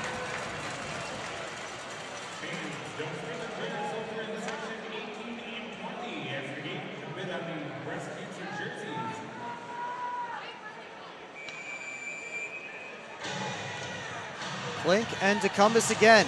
Tecumseh won it back, and Austin Federley settles it down, wheels around the cage. Up to Blake Anderson. Tossed ahead. Klink right in on Huber. He catches it and plays it off this time to Federley. Swung up the boards. Blake Anderson just gets the puck into the offensive zone. Price chopped at it. Hit LaBelle with that dump in. And now Anderson turning the corner at his own blue line. Plays it off the boards to himself and now chips it in deep. Millette batted it in James's direction. Garrison Gagnon up to Millette. Indirect pass looking towards Bucell. Now James walking in with a shot, kick save, Lenz. James towards Millette. James again, handoff. Millette up high. Gagnon with a shot, missed wide. Smith takes the carom for Clark. Pass too far ahead of Avery Smith, who missed Brett Lockhart a couple of times with checks, went down to the ice. Meanwhile, here comes Bucell. And it pops into Lenz, and then Bucell was ridden into Matt Lenz, and now we have a fight in the goal crease. Bucell tossed his mitts. Blaisdell was his target. I don't think Blaisdell tossed his gloves. Doug Blaisdell rode Jamie Bucell right into his own goaltender there. Bucell got up and immediately shed his mitts. And both of them being led to penalty boxes. And we'll see how this all shakes out. There's Lockhart laughing at Avery Smith after he missed a couple of checks on him. And there you see the aftermath of Blaisdell driving Bucell into the goal crease.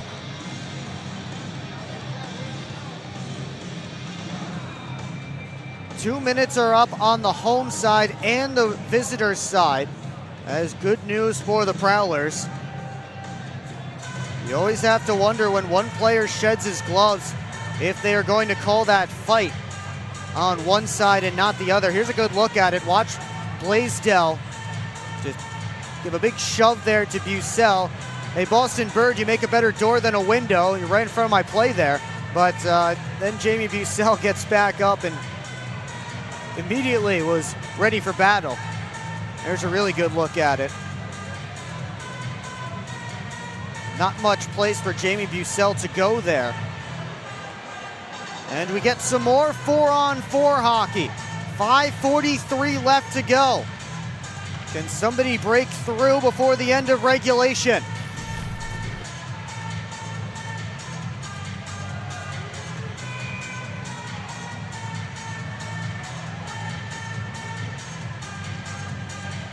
And the Scarecrows finishing up a late change here. They send Gordon Whalen back to the bench.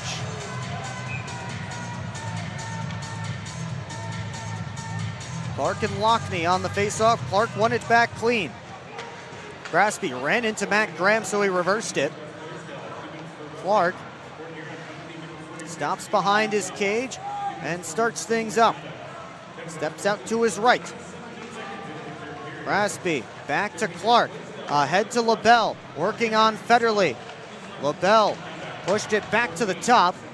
Clark has to recollect in the neutral zone. Cam Clark, indirect pass to himself. Has a man going towards the net, but couldn't control the puck. Favaro tossed it out. Here's Graspy. Klink. Wheeling ahead. Off to the left wing side. Clark. Fed it off to LaBelle. Gave it down. Klink tried to set her, and that was knocked away.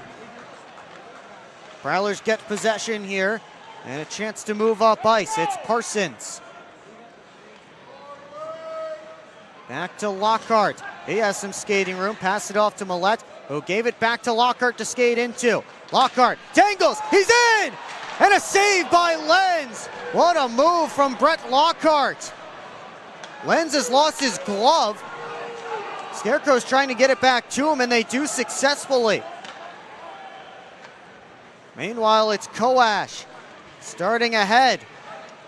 Gave it over to Gagnon. Gagnon drops the shoulder behind the net. Koash up high. Lord to Lind. Bumped it around back to Lord. Lind once more. And Lind takes the long way around with the puck. They try to pass it back to Trevor Lord again. Koash up top, floats it through, waffle boarded by Huber. Centering feed knocked away. Lord and Hakela tie up. Back to 5-on-5. Luke James dumps it around to Organ. Bucell back to Federley. 3.5 left to go. 3-all. Graspy has Klink going towards the net. Pass was behind him. Lord down to Klink. Batted it in front. Came back to him. Klink tied up Tim Organ. Lord trying to make a play on it. Millette tied up by Graspy. Somebody is getting a penalty here. I have no idea which side, because everybody was battling for the puck. We'll find out, and we'll let you know when we come back here on the PHP Network. Discover 1195 Gastropub in Marysville. Burgers, pizzas, apps, and pub favorites like filet mignon and grilled salmon. Open Monday to Friday, 4 to 9 p.m., weekends 12 to 9 p.m. Join us for happy hour, Monday to Thursday. Enjoy half-off bottles of wine every Wednesday, and don't miss Thirsty Thursday with $4 draft beers. Great food, cold drinks, good times. That's 1195 Gastro Pub. It's time to wake up on the sunrise side of Michigan. Wake up to beautiful beaches. Wake up to vibrant urban landscapes. Wake up to unique eats. Wake up to charming coastal towns. Wake up to cozy entertainment. Wake up to Michigan's Thumb Coast. Plan your perfect wake-up call using bluewater.org. We invite you to tune into our next broadcast. That will be next Friday when the Watertown Wolves are here at McMorran. Puck drop is scheduled for 7:05 p.m. and the pregame show starts at 6:50. It's all coming out on the PHP Network. Justin Jamer in his pro debut finds himself in the sin bin. 2 minutes for boarding. You'll see it right up there at the top of your screen. There goes Jamer. Gets Stephen Klink on the numbers. And the Prowlers will have to come up with a big PK. Scarecrows are 1 for 3 in this game on the power play so far. For what it's worth, Prowlers 2 for 2 on the man advantage in this game.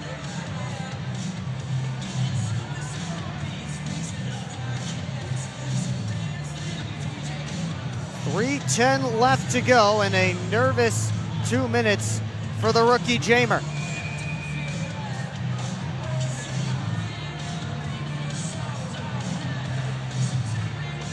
Clark and Anderson on this face-off.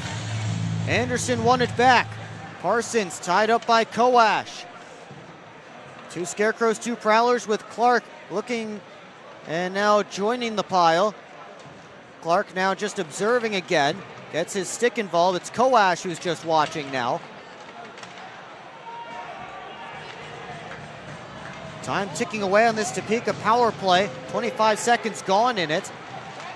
Finally pulled off the boards by Koash. Quick shot, knocked down and held by Bailey Huber.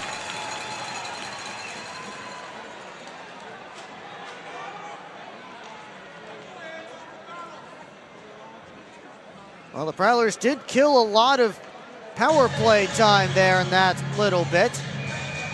They do have to deal with another defensive zone face-off, though. It will be between Bucell and Clark. Oregon able to toss it out of the zone past LaBelle. Foot race for it. Gagnon beats Tecumseh there. LaBelle drops it back for Clark. Clark steps in. Lockhart took the puck, and he clears it down.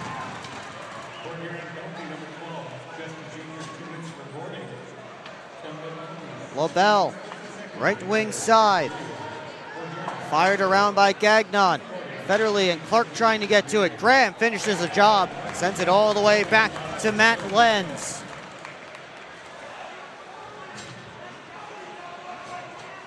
Lord, watched by James. Steps out to his left. Klink wheeling ahead. Stephen Klink with an outside shot in and out of the glove of Huber and cleared out of the zone by Nick Favaro. Smith almost had it stolen away by Favaro. Scarecrows recovered. James chopped it ahead. Kept in by Lind. He walks the blue line. Lind with a shot. And Huber has that one clutched to his chest for a whistle and a face-off. 20 seconds left on the penalty. A minute and a half to go in this game, at least in the regulation portion of the show.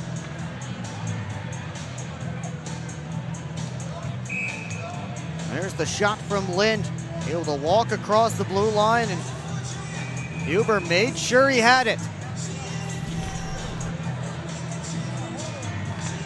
Klink won it back for Lind. Blaisdell back to Lind, lets it go, and Huber again able to hang on.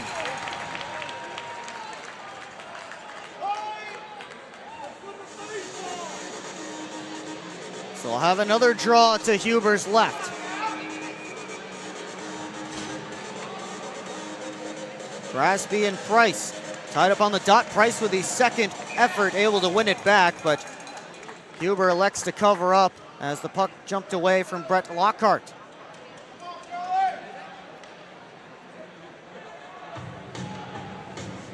Third time's the charm here. Sits on the dot once again. This time Lord gets it back to Lind. Lind fanned on the shot. Actually may have broken his stick as he dropped it. And the Prowlers able to clear. That should take care of the rest of the penalty. Price takes the puck. Back to 5-on-5. Lind's stick and his glove over there in Prowler territory. Jamer gets to the red line, gets the puck in deep. Final minute of play of regulation. Kicked off of Lord's skate. Millette able to get to it. Wrapped around, here's Jamer. Up to Millette. Trying to push it out, could not. Favaro and Lord have to go after that puck. Favaro wins that battle. Anderson couldn't bring it in. Dumped right back deep. Oregon up to Lockney. Tried to feed it ahead, taken away by Klink. Hakala right on Stephen Klink with a shot by Klink that went wide. Karam to Millette, 15 seconds left. Millette walking in on his backhand tip, save rebound. Oh, that was stopped by Lenz. Lockney came streaking in, almost got it. We will head to overtime. But what a chance in the final seconds for the Prowlers. Millette led the rush. Lockney and Hakala were with him and unable to get it through. And Matt Lenz able to make the stop. Let's take another look at that entire sequence. There's an earlier save from Huber. Let's take a look back at that sequence. So we'll take a timeout, and We'll take a look back at that when we come back on the PHP Network. Keep up with your Prowlers all season long on social media. Follow us on Facebook at the Port Huron Prowlers, Instagram at PH Prowlers, and Twitter at PH Prowlers. And you can find more information on our website, phprowlers.com. Welcome to the new era of Prowlers hockey. New owner, new store, new horn, fire, projectors on the ice. Yeah, this isn't your dad's McMorrin experience. This is Prowlers hockey. Get your tickets for the show now at phprowlers.com/tickets.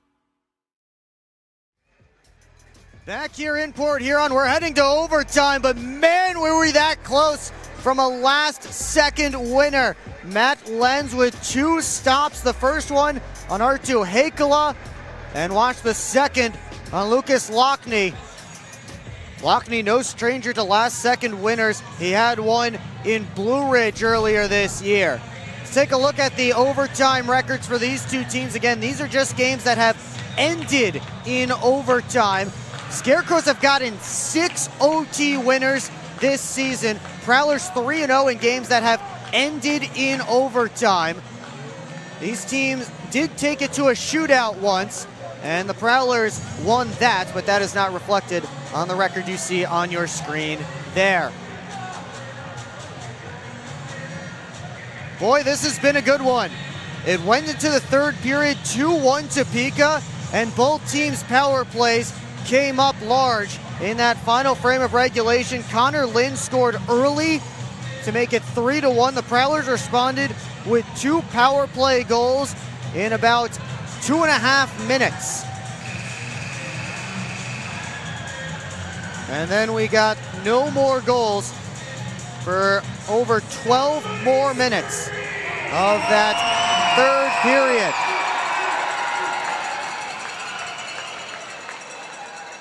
Five minutes up on the clock for Love After Hours overtime. Prowlers and Scarecrows After Hours here on the PHP Network. Price, Millette, and Favaro start for Port Huron. Grasby, Lind, and Clark for Topeka.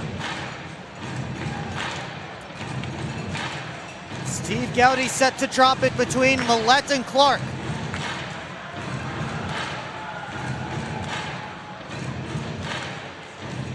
Goes off of Gowdy's skate, kicked back to Grasby, and overtime is underway. Clark gets into the Prowler zone, peels back, spinning away from Millette. Clark bounces it back to Lind. He's watched by Price. Lind all the way around the net. Price able to knock down Lind. Favaro chips it ahead. Here come the Prowlers. Favaro over to Millette on his left, but they got their wires crossed on that pass. And Topeka takes back over. Port Huron able to get 2 players off. Now they get a third. So 3 fresh guys out there for the Prowlers. Graham steals it away from Grasby. Graham chips it around Lind, getting back to it. Matt Graham on his backhand, finds some space. Goes up top to Federley. Switches spots. Federley. Hands off for Lockney. Wheeling in with a shot. That was blocked. Lockney back to it. And it went over top of the net and over the glass, out of play, off a Topeka stick. 3:44 left to go in the overtime. Chance there for Lucas Lockney, looking for his second of the game. Good stick by Trevor Grasby.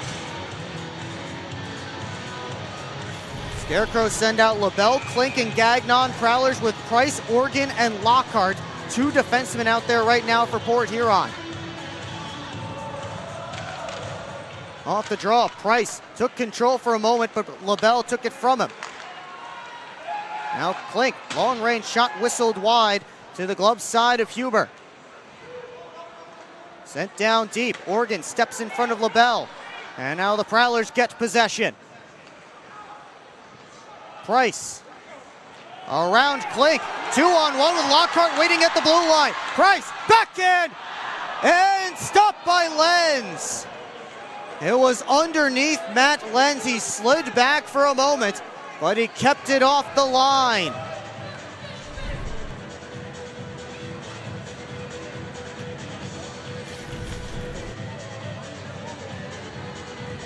We'll get a face-off down in Lenz's end. Is he trying to find that puck, or is he all set?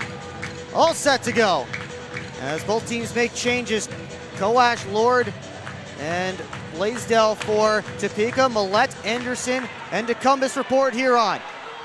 3 forwards out there for the Prowlers. Millette forcing his way down the boards. Cuts in front, couldn't tuck it. Blaisdell had it poked away. Here comes DeCumbus, dancing in. Anderson couldn't get a stick on Millette. Stopped by Lenz. Anderson now in front. Millette, Lockney whistled it wide. Back it comes to Kowash. Lockney digging away, and now Anderson takes over.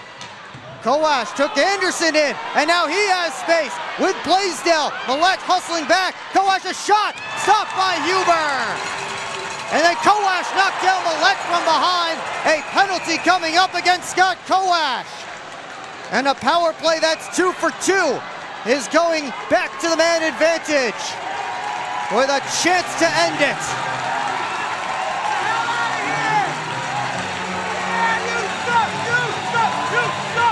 Cross-checking called by Steve Gowdy, the referee, and Scott Kowash slowly makes his way to the penalty box. There you see Millette through the check on Kowash when he took that shot, and then Kowash went right back after Millette. Gowdy right there to make the call. And the Prowlers, who scored twice on the man advantage in the third period, while trailing 3-1, they'll take time out here to draw up a play. You can't take the timeout with you after the game ends, so might as well take it now with a power play in overtime. Again, 2 unanswered power play goals in the third period for the Prowlers. Got us to the extra session at all. And now their man advantage, which is 11th in the FPHL coming into tonight. 0 for 5 last night, and it has been the cause for some concern at points this season. Has a chance to end it. Here's the opportunity for Anderson. He was just tied up. Millette with a great look, and Matt Lenz able to recover and get square to that one. And then here's Kowash with Blaisdell. And look at Reggie Millette hustling back to cut off Kowash's angle. Millette was actually headed off for a change when that all happened. He turned around and busted himself back to the defensive zone.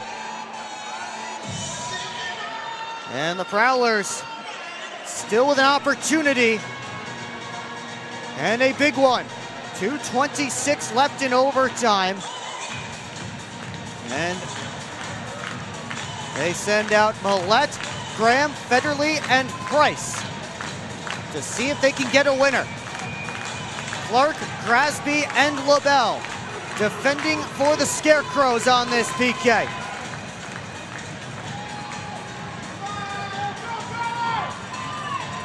Millette wins the face-off back. Federley steps up, or sets up. Millette back to Federley. Graham is right in front. Federley, Millette. Federley, Price one-timer, punched out by Lenz. Federley straight on, takes the shot, he scores! Federley ends it! Prowlers climb all the way back to win it!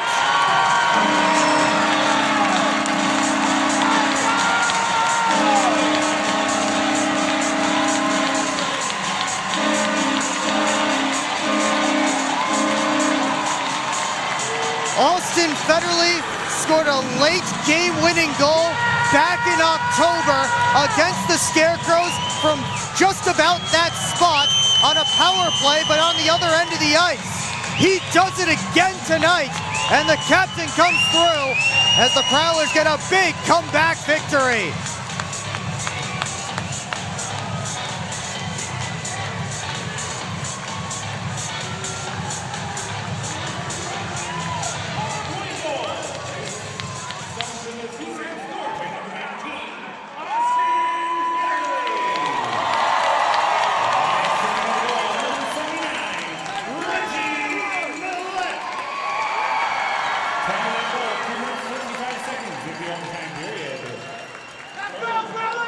So Austin Federle from Reggie Millette, officially called here at McMorran Place for public address announcer Austin Dunn.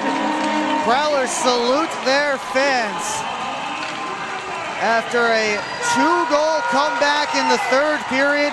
Their power play scores 3 unanswered to end it. And it's Austin Federle from straight on, picking his spot low to the glove side of Matt Lenz. Good retrieval, good reset. And right along the ice, Austin Federle ends the game tonight for the Port Huron Prowlers.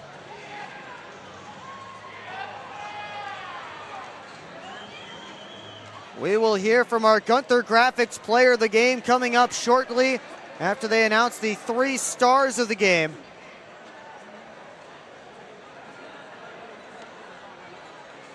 We have Ashlyn from the Prowler Spirit joining the prayer circle this evening down at center ice. Again, those jerseys that you see there being worn by the Prowlers are being auctioned off after the game tonight. And taking a shot at breast cancer will get all of the proceeds as the Prowlers get the win, and they will. And if you're looking to support taking a shot at breast cancer and getting some Prowlers themed pink gear, you can also check it out, Taking a Shot at Breast Cancer's Facebook page or Taking a Shot at breastcancer.org. They will be adding those momentarily or shortly, hopefully this week. We'll take a timeout. Coming up on the post-game show, we will hear from Locker Room Reaction. We'll get to hear from our first star of the game, highlights and analysis, final game stats, and more. All that coming up on the PHP Network. Post-game show is next.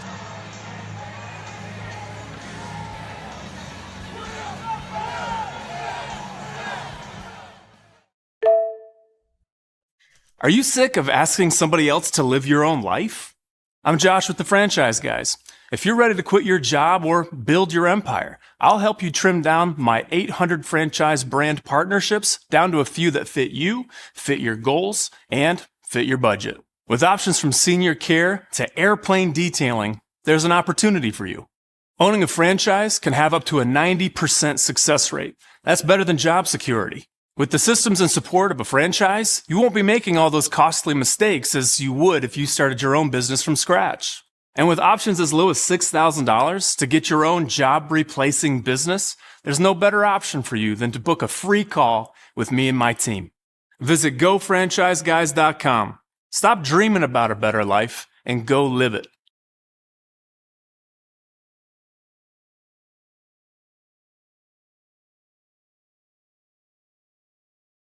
Come. And the third start of tonight's game for Port Huron with 3 assists. Number 79, Reggie Millette. Well, Reggie Millette named the third star of the game, a trio of helpers, including the primary, on the game-winning goal in overtime. The second star of tonight's game from Topeka with 2 goals, number 18, Scott Koash. Scott Koash scored a couple for the Scarecrows in regulation. With the game-winning He's goal the second and 2 star. assists, number 19, Austin Federle.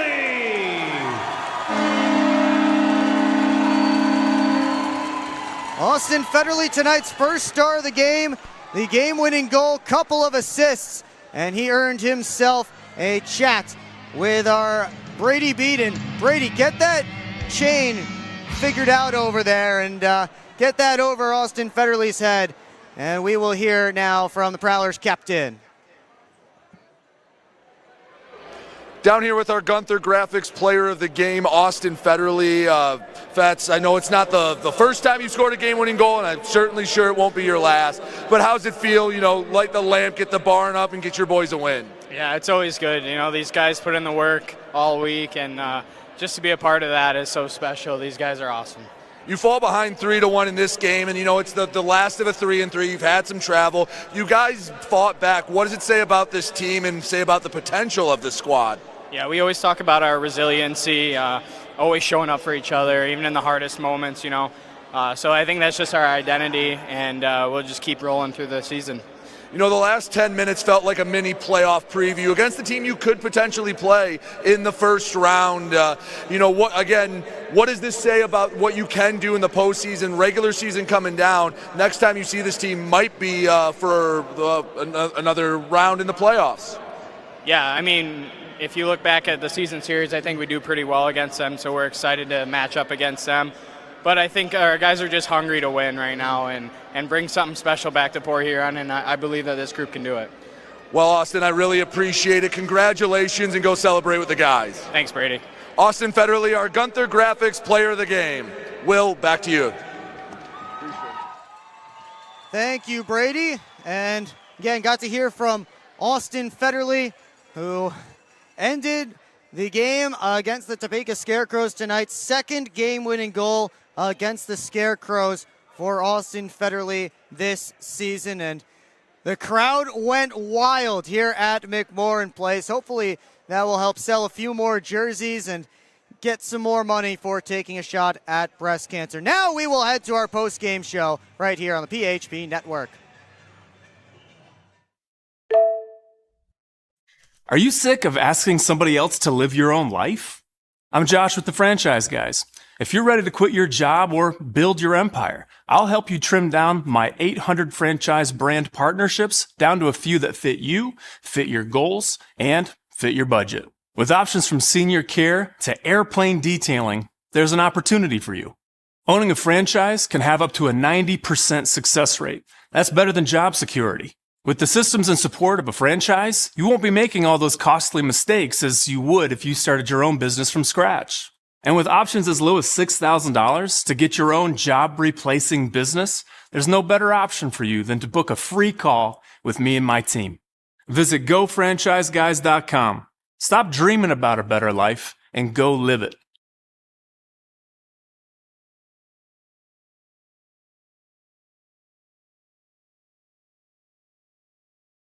Come party where the Prowlers party at Hamlin Pub. With 10 locations including locally in St. Clair, Richmond, and Chesterfield. Hamlin Pub is the best place for your hangout.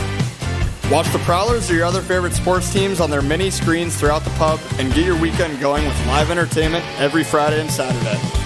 Come party like the Prowlers at Hamlin Pub.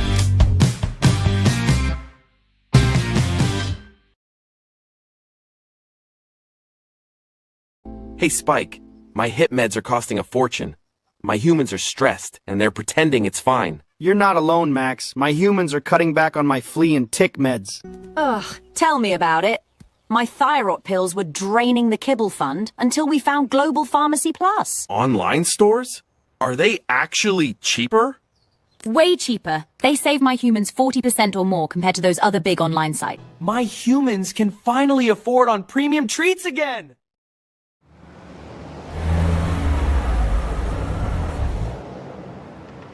Hey guys, what's going on? Hi guys, we just stopped at Industrial Park Marathon to get some fuel and some snacks before the Prowlers game at McMorran. Nice. Yeah, we just stopped by here at Industrial Park Marathon so I can get a Slurpee before the game. Wait till after the game. If the Prowlers score 3 or more goals, Slurpees will be free. Thanks for the info. I'm going to get my Slurpee after, but we'll see you at the Prowlers game. See you at the game. Go Prowlers! Yeah, I don't know about this one, fellas. Boys, we don't overcome adversity by backing down. But yeah, I don't know about this one. That's reassuring. We're so screwed. All right, boys. Here's the game plan. LJ, you start with bananas. Wait, why do I have to do the bananas? Because you're the softest on the team. I don't want the bananas. This thing is gonna melt. We gotta hurry up. I won't do it. Okay, both of you. I will do the bananas and the whipped cream. Fets, please continue. Who's paying for this anyway? I am. I just bought my tickets for the Prowlers game this weekend, and the Milk House gave me 25% off my order. Fets, why'd you buy the tickets? You're literally on the team. For the discount. So are you all ready to give it a try? Oh, we're ready. It's true. Get 25% off your entire order at the Milk House, October through April. Simply show your ticket stubs at checkout and enjoy your discounted treat.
back here at McMorran Place, Prowlers got the win tonight in overtime. Their power play scored 3 unanswered goals, and it's Austin Federley with the 4-on-3 OT winner. Time now to get back through this game, and we will start from the beginning, as it was Bailey Huber going for the second straight night for the Prowlers, but on the other side was Matt Lenz, who had backed up last night's game, so no Sammy Bernard, Matt Lenz instead. And the scoring got started this time by the Prowlers, unlike last night, and it came just under 3 minutes in, as Garrison Gagnon, who was playing in just his 4th pro game, gets a shot down low, and he put it right on Vinny DeCumbis' tape. A nice shot pass there from the collegiate rookie out of SUNY Fredonia.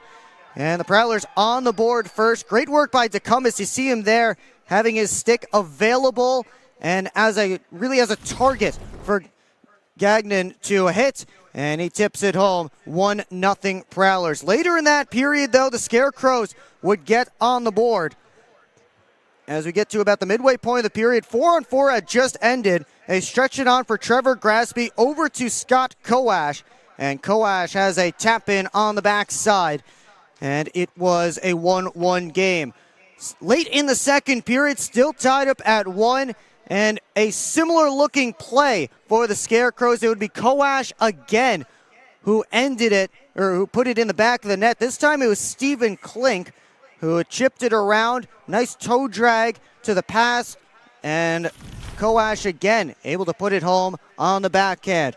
We will pause before we get to the third period, as we will hear from Prowlers associate head coach Chris Paulin. Down here on the ice for our Schultz Roofing coaches interview. Here at the associate head coach Chris Paulin. I mean, Coach, last night I talked about how I thought it was a character win, and then you guys double it up tonight. You're down 3-1, 9th period in 3 days. A lot of teams could have packed it in and said, all right, we'll get ready for next week. You guys dig out of it, end up winning. I'll ask you again, what does it say about this team? Yeah, unbelievable. So the first 2 periods, couldn't handle the puck. I thought there was a lot of things. We were just very off. I don't know if it's a focus issue. I know it's a lot of minutes, right? So guys were playing a lot of minutes. We gritted our teeth in the third. We talked in the locker room. Some of our leaders stepped up. I thought the third period we absolutely battled. We drew penalties. We started getting to the net. Started playing a little chippier, a little heavier for sure. Started finishing hits. We controlled the play the third period for the most part. Drew power plays, and then our power play guys stepped up and cashed in. So huge win coming from behind like that. I mean, what does it say about this team getting ready? That felt like a playoff-like atmosphere, especially the last 10 minutes against a team you might play in the playoffs. Did you guys have that same feeling that the energy in the moment kind of rose up, especially when you tied it at 3? Yeah, absolutely. I mean, we've been playing playoff hockey for a long time now. So, I mean, today we didn't have it. It was clearly not our A game by any stretch. And I think that makes it even more sweet. Yeah. When you don't have your A game and guys are battling, I thought the 9th period of the weekend with travel, and that third period was maybe our best period of the weekend. And just guys that didn't necessarily have their A game tonight, just battling. We were winning races, guys, a lot of jump. The bench finally was going. I thought we had strong leadership in the third period. It was a huge win. We heard one of their guys came by the bench saying, like, wait for playoffs. No, we're not waiting for anything, and that's the mentality of this group. This group's fired up. Every game matters, and when we got down, even we got down early in the third, too, there was never we didn't waver at all on the bench. I thought it was really strong. Hubes kept us there, made some really strong saves. And then, obviously, we willed that win, 100%. Well, Chris, you and I both know the playoff atmosphere isn't something you can just turn on when you get to that point. It's something you have to build up habits here. And you guys are obviously doing that right now. Yeah, the playoffs reveal who you are. That's what they do. You don't maybe you show the league who you are, but you already know who you are when you enter the playoffs. So it's not like you just said. There's always teams that try to turn a switch on when they hit the playoffs. We're not one of those teams. We're a team that we know where we need to get, and then when we're there, we are who we are. So I think this was a step in the right direction, being able to grit out a win like this. When you don't play very well, you have to battle. You have to battle for your teammates. You have to play very selfless hockey, and I think that's what this group's all about. You know, obviously, Fetz gets a lot of the shine. He gets the game-winning goal. But who are some of the guys you saw out there making some big-time plays that maybe go unnoticed if you just look at the box score or you just are watching as a casual fan? Who are some guys that you thought really got in the dirty areas and helped will this win? Buck into the crease. He was grinding all night. LJ gave us a huge spark in the third period. I thought LJ, maybe one of the unsung heroes of the game. Our entire D-core gritting their teeth and battling. I thought the D-core maybe is their best period of the weekend, 9th period of the weekend, and they battled. They absolutely battled and grinded for each other. Obviously, Reg's back check in overtime, probably, which looked like it was going to be a 2-on-0. Oh, and then Reggie comes flying back, gives max effort, and then not only that, but draws a penalty, and we cash in on the power play. You said it already, but Fetz, Fetz, there were some plays he wanted back earlier in the game. He's stuck with it. He's a leader. He's a veteran. And then who better to be in that situation than 19? I mean, he's been doing it for such a long time, and I'm really proud of him. He deserves everything he gets. I thought Grammer was going to steal one of his classic Matt Graham goals out in front and just tip it in, but Fetz was able to slide it through. Coach, again, congratulations. Not going to take any more of your time. Go celebrate the win, and we'll talk next week. You got it. Thank you. Chris Paulin with our Schultz Roofing Coaches interview. Will, back up to you. Thank you, Brady. Lots of good stuff there from Coach Paulin. And yeah, it was a playoff-like atmosphere, and that's what this team has been building to all season long. From October until now, they've been thinking about April and May, and that has been the goal. And they showed that grit here tonight. Well, let's keep on going. The even strength goals are out of the way. We get to the third period, and an early power play goal for the Scarecrows. Connor Lind with a long-range shot. Bailey Huber made the first save, and the puck came all the way out to Lind at the point.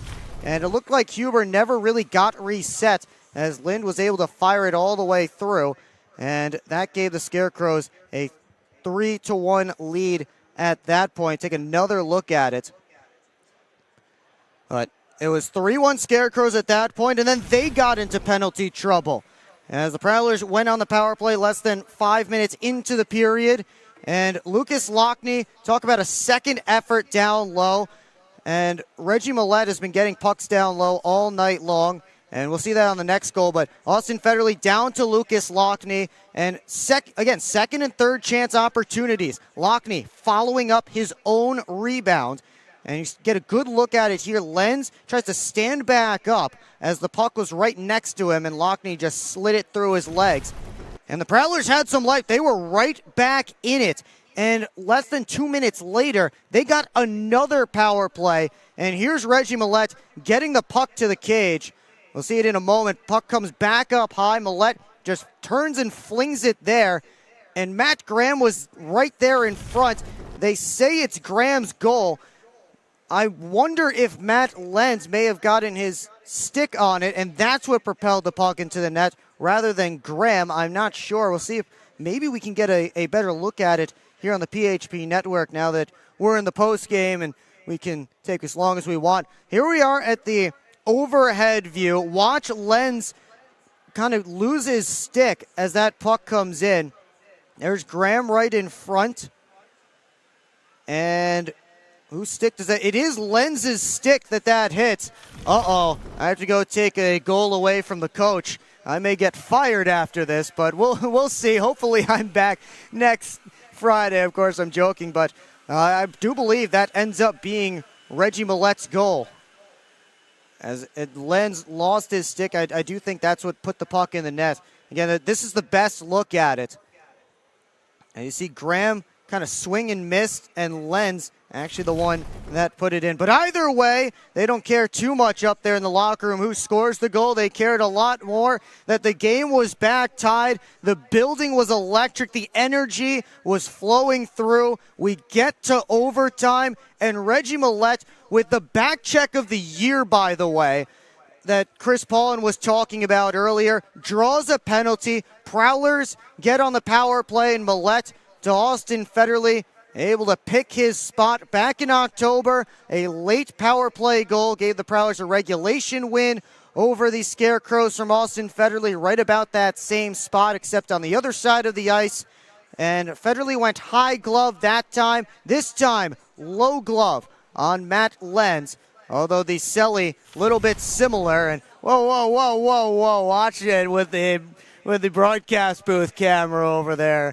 The team trying to embarrass me here, but Anyway, Prowlers get the win tonight by a final of 4-3. Let's take one last look at our Gunther Graphics game stats from this game. And Prowlers win it by a final of 4-3 again. They outshoot the Scarecrows 35-34. How about that power play? No man advantages until the third period, and the Prowlers go 3 for 3. 3 unanswered goals, all of them a man up. 3 stars of the night belong to Reggie Millette, the third star, currently credited with 3 assists. Might get changed to a goal and 2 assists, we'll see. Scott Kosh, the second star, with 2 goals. And the first star of the game is our Gunther Graphics player of the game, Austin Federley, who picked up the game-winning goal and 2 assists. And Port Huron came all the way back to get the win. Gunther Graphics, your go-to guy for logos, websites, and branding. We'll take one last time out when we come back. One last look at the out-of-town scores, and we'll wrap up the weekend here at McMorran Place. Prowlers with a comeback victory in front of another electric crowd.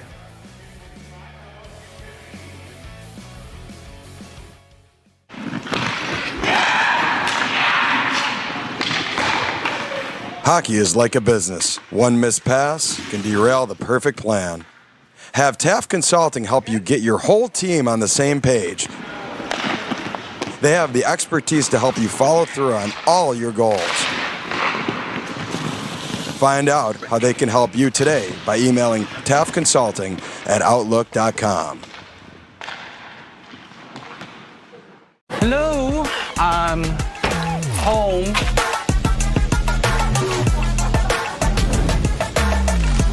There he is. What is happening? Relax. We won. They brought back the snack wrap. Spicy or ranch? Spicy. Yeah, go. Yeah. Just one little bite. Can you stop? Oh, sorry. Gather your crew. Snack wrap is back. SMR Automotive Systems is part of the Motherson Group and a proud community sponsor of the Port Huron Prowlers. We are one of the largest manufacturers of rearview mirrors for passenger vehicles in the world, with local plants in Port Huron and Marysville. We strive to support our local communities and have positions available for various abilities and experience. Find out more about who we are at smr-automotive.com.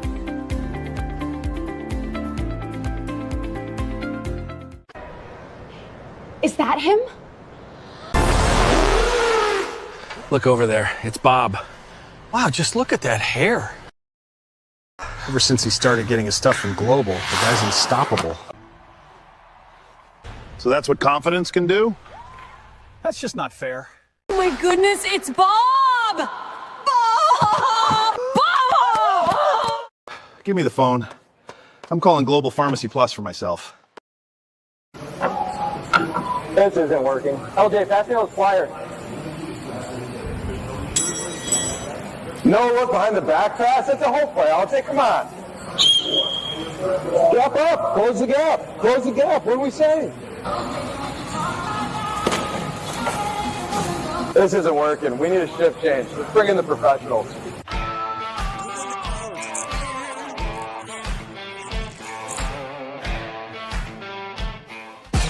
What's more authentic than a Hungry Howie's Detroit-style pizza? Nothing. We're not playing around with the pizza of our birthplace. Thick crust, cheese to the edge, sauce on the top. Where it belongs. We've seen a lot of fakes out there.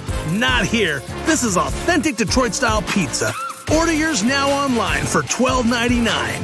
We sauce the top and rep for the 313 everywhere. We do bold. Hungry? Howie's! Prowlers bench celebrating the big win as Austin Federley found the back of the net to end it, and the Prowlers come from behind to beat the Scarecrows by a final of 4-3. We'll welcome him back with you one final time here from McMorran Place as they're getting the post-game jersey auction underway. All the money raised tonight will go to taking a shot at breast cancer to help those in our community affected by the disease. Let's take one last look at our out-of-town scoreboard presented by Love After Hours Boutique and Boudoir. Everybody else has gone final tonight. So we start with the Columbus River Dragons. Talked about them a few times already. 5-1 winners over the Athens Rock Lobsters. Twin City Thunderbirds 4-2 over the Biloxi Breakers in Winston-Salem. Hat-tricks just finished off a 3-1 win over the Watertown Wolves in Menon Arena down in New Jersey. So the Hat-tricks get the win in the neutral site game. Possibly a team coming to Morristown, New Jersey. And the Hat-tricks get 6 points closer to the Scarecrows this weekend, or 5 points closer to the Scarecrows this weekend after their sweep of the Wolves and the Prowlers' 2 wins over Topeka. Monroe Moccasins finished off the PD Ice Cats 5-2, and that means that the Twin City Thunderbirds are now just a little bit closer to the Ice Cats as they try and battle for the final playoff spot over in the Continental Division. Jamie Dorsey had a goal and 2 assists. Hagen Moe 2 and 1 for the Moccasins. Blue Ridge Bobcats shut out the Baton Rouge Zydeco 3-0 for the second straight night as a 40-save shutout for Anthony Schrum, his second shutout of the weekend. Finishes off the Zydeco. Bobcats trying to secure their spot in third place now in the Empire Division, and that would mean a date with the Port Huron Prowlers.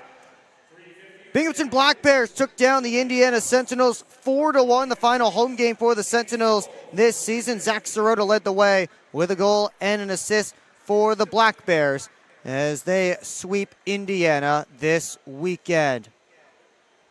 Well, once again, the Prowlers take down the Topeka Scarecrows by a final of 4-3.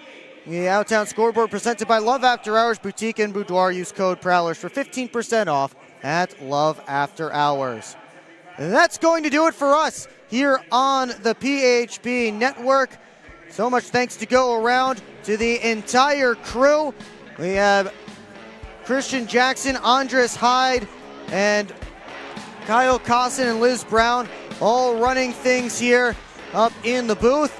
Out on the cameras, we had Reagan Hayden, Paul Campbell, Kim Nelson, and Alex Nelson, and Aiden Bricker. Zach Dotson was running the graphics. Once again, coming up tomorrow night, next Friday night, the Prowlers will host the Watertown Wolves right here at McMorran Place.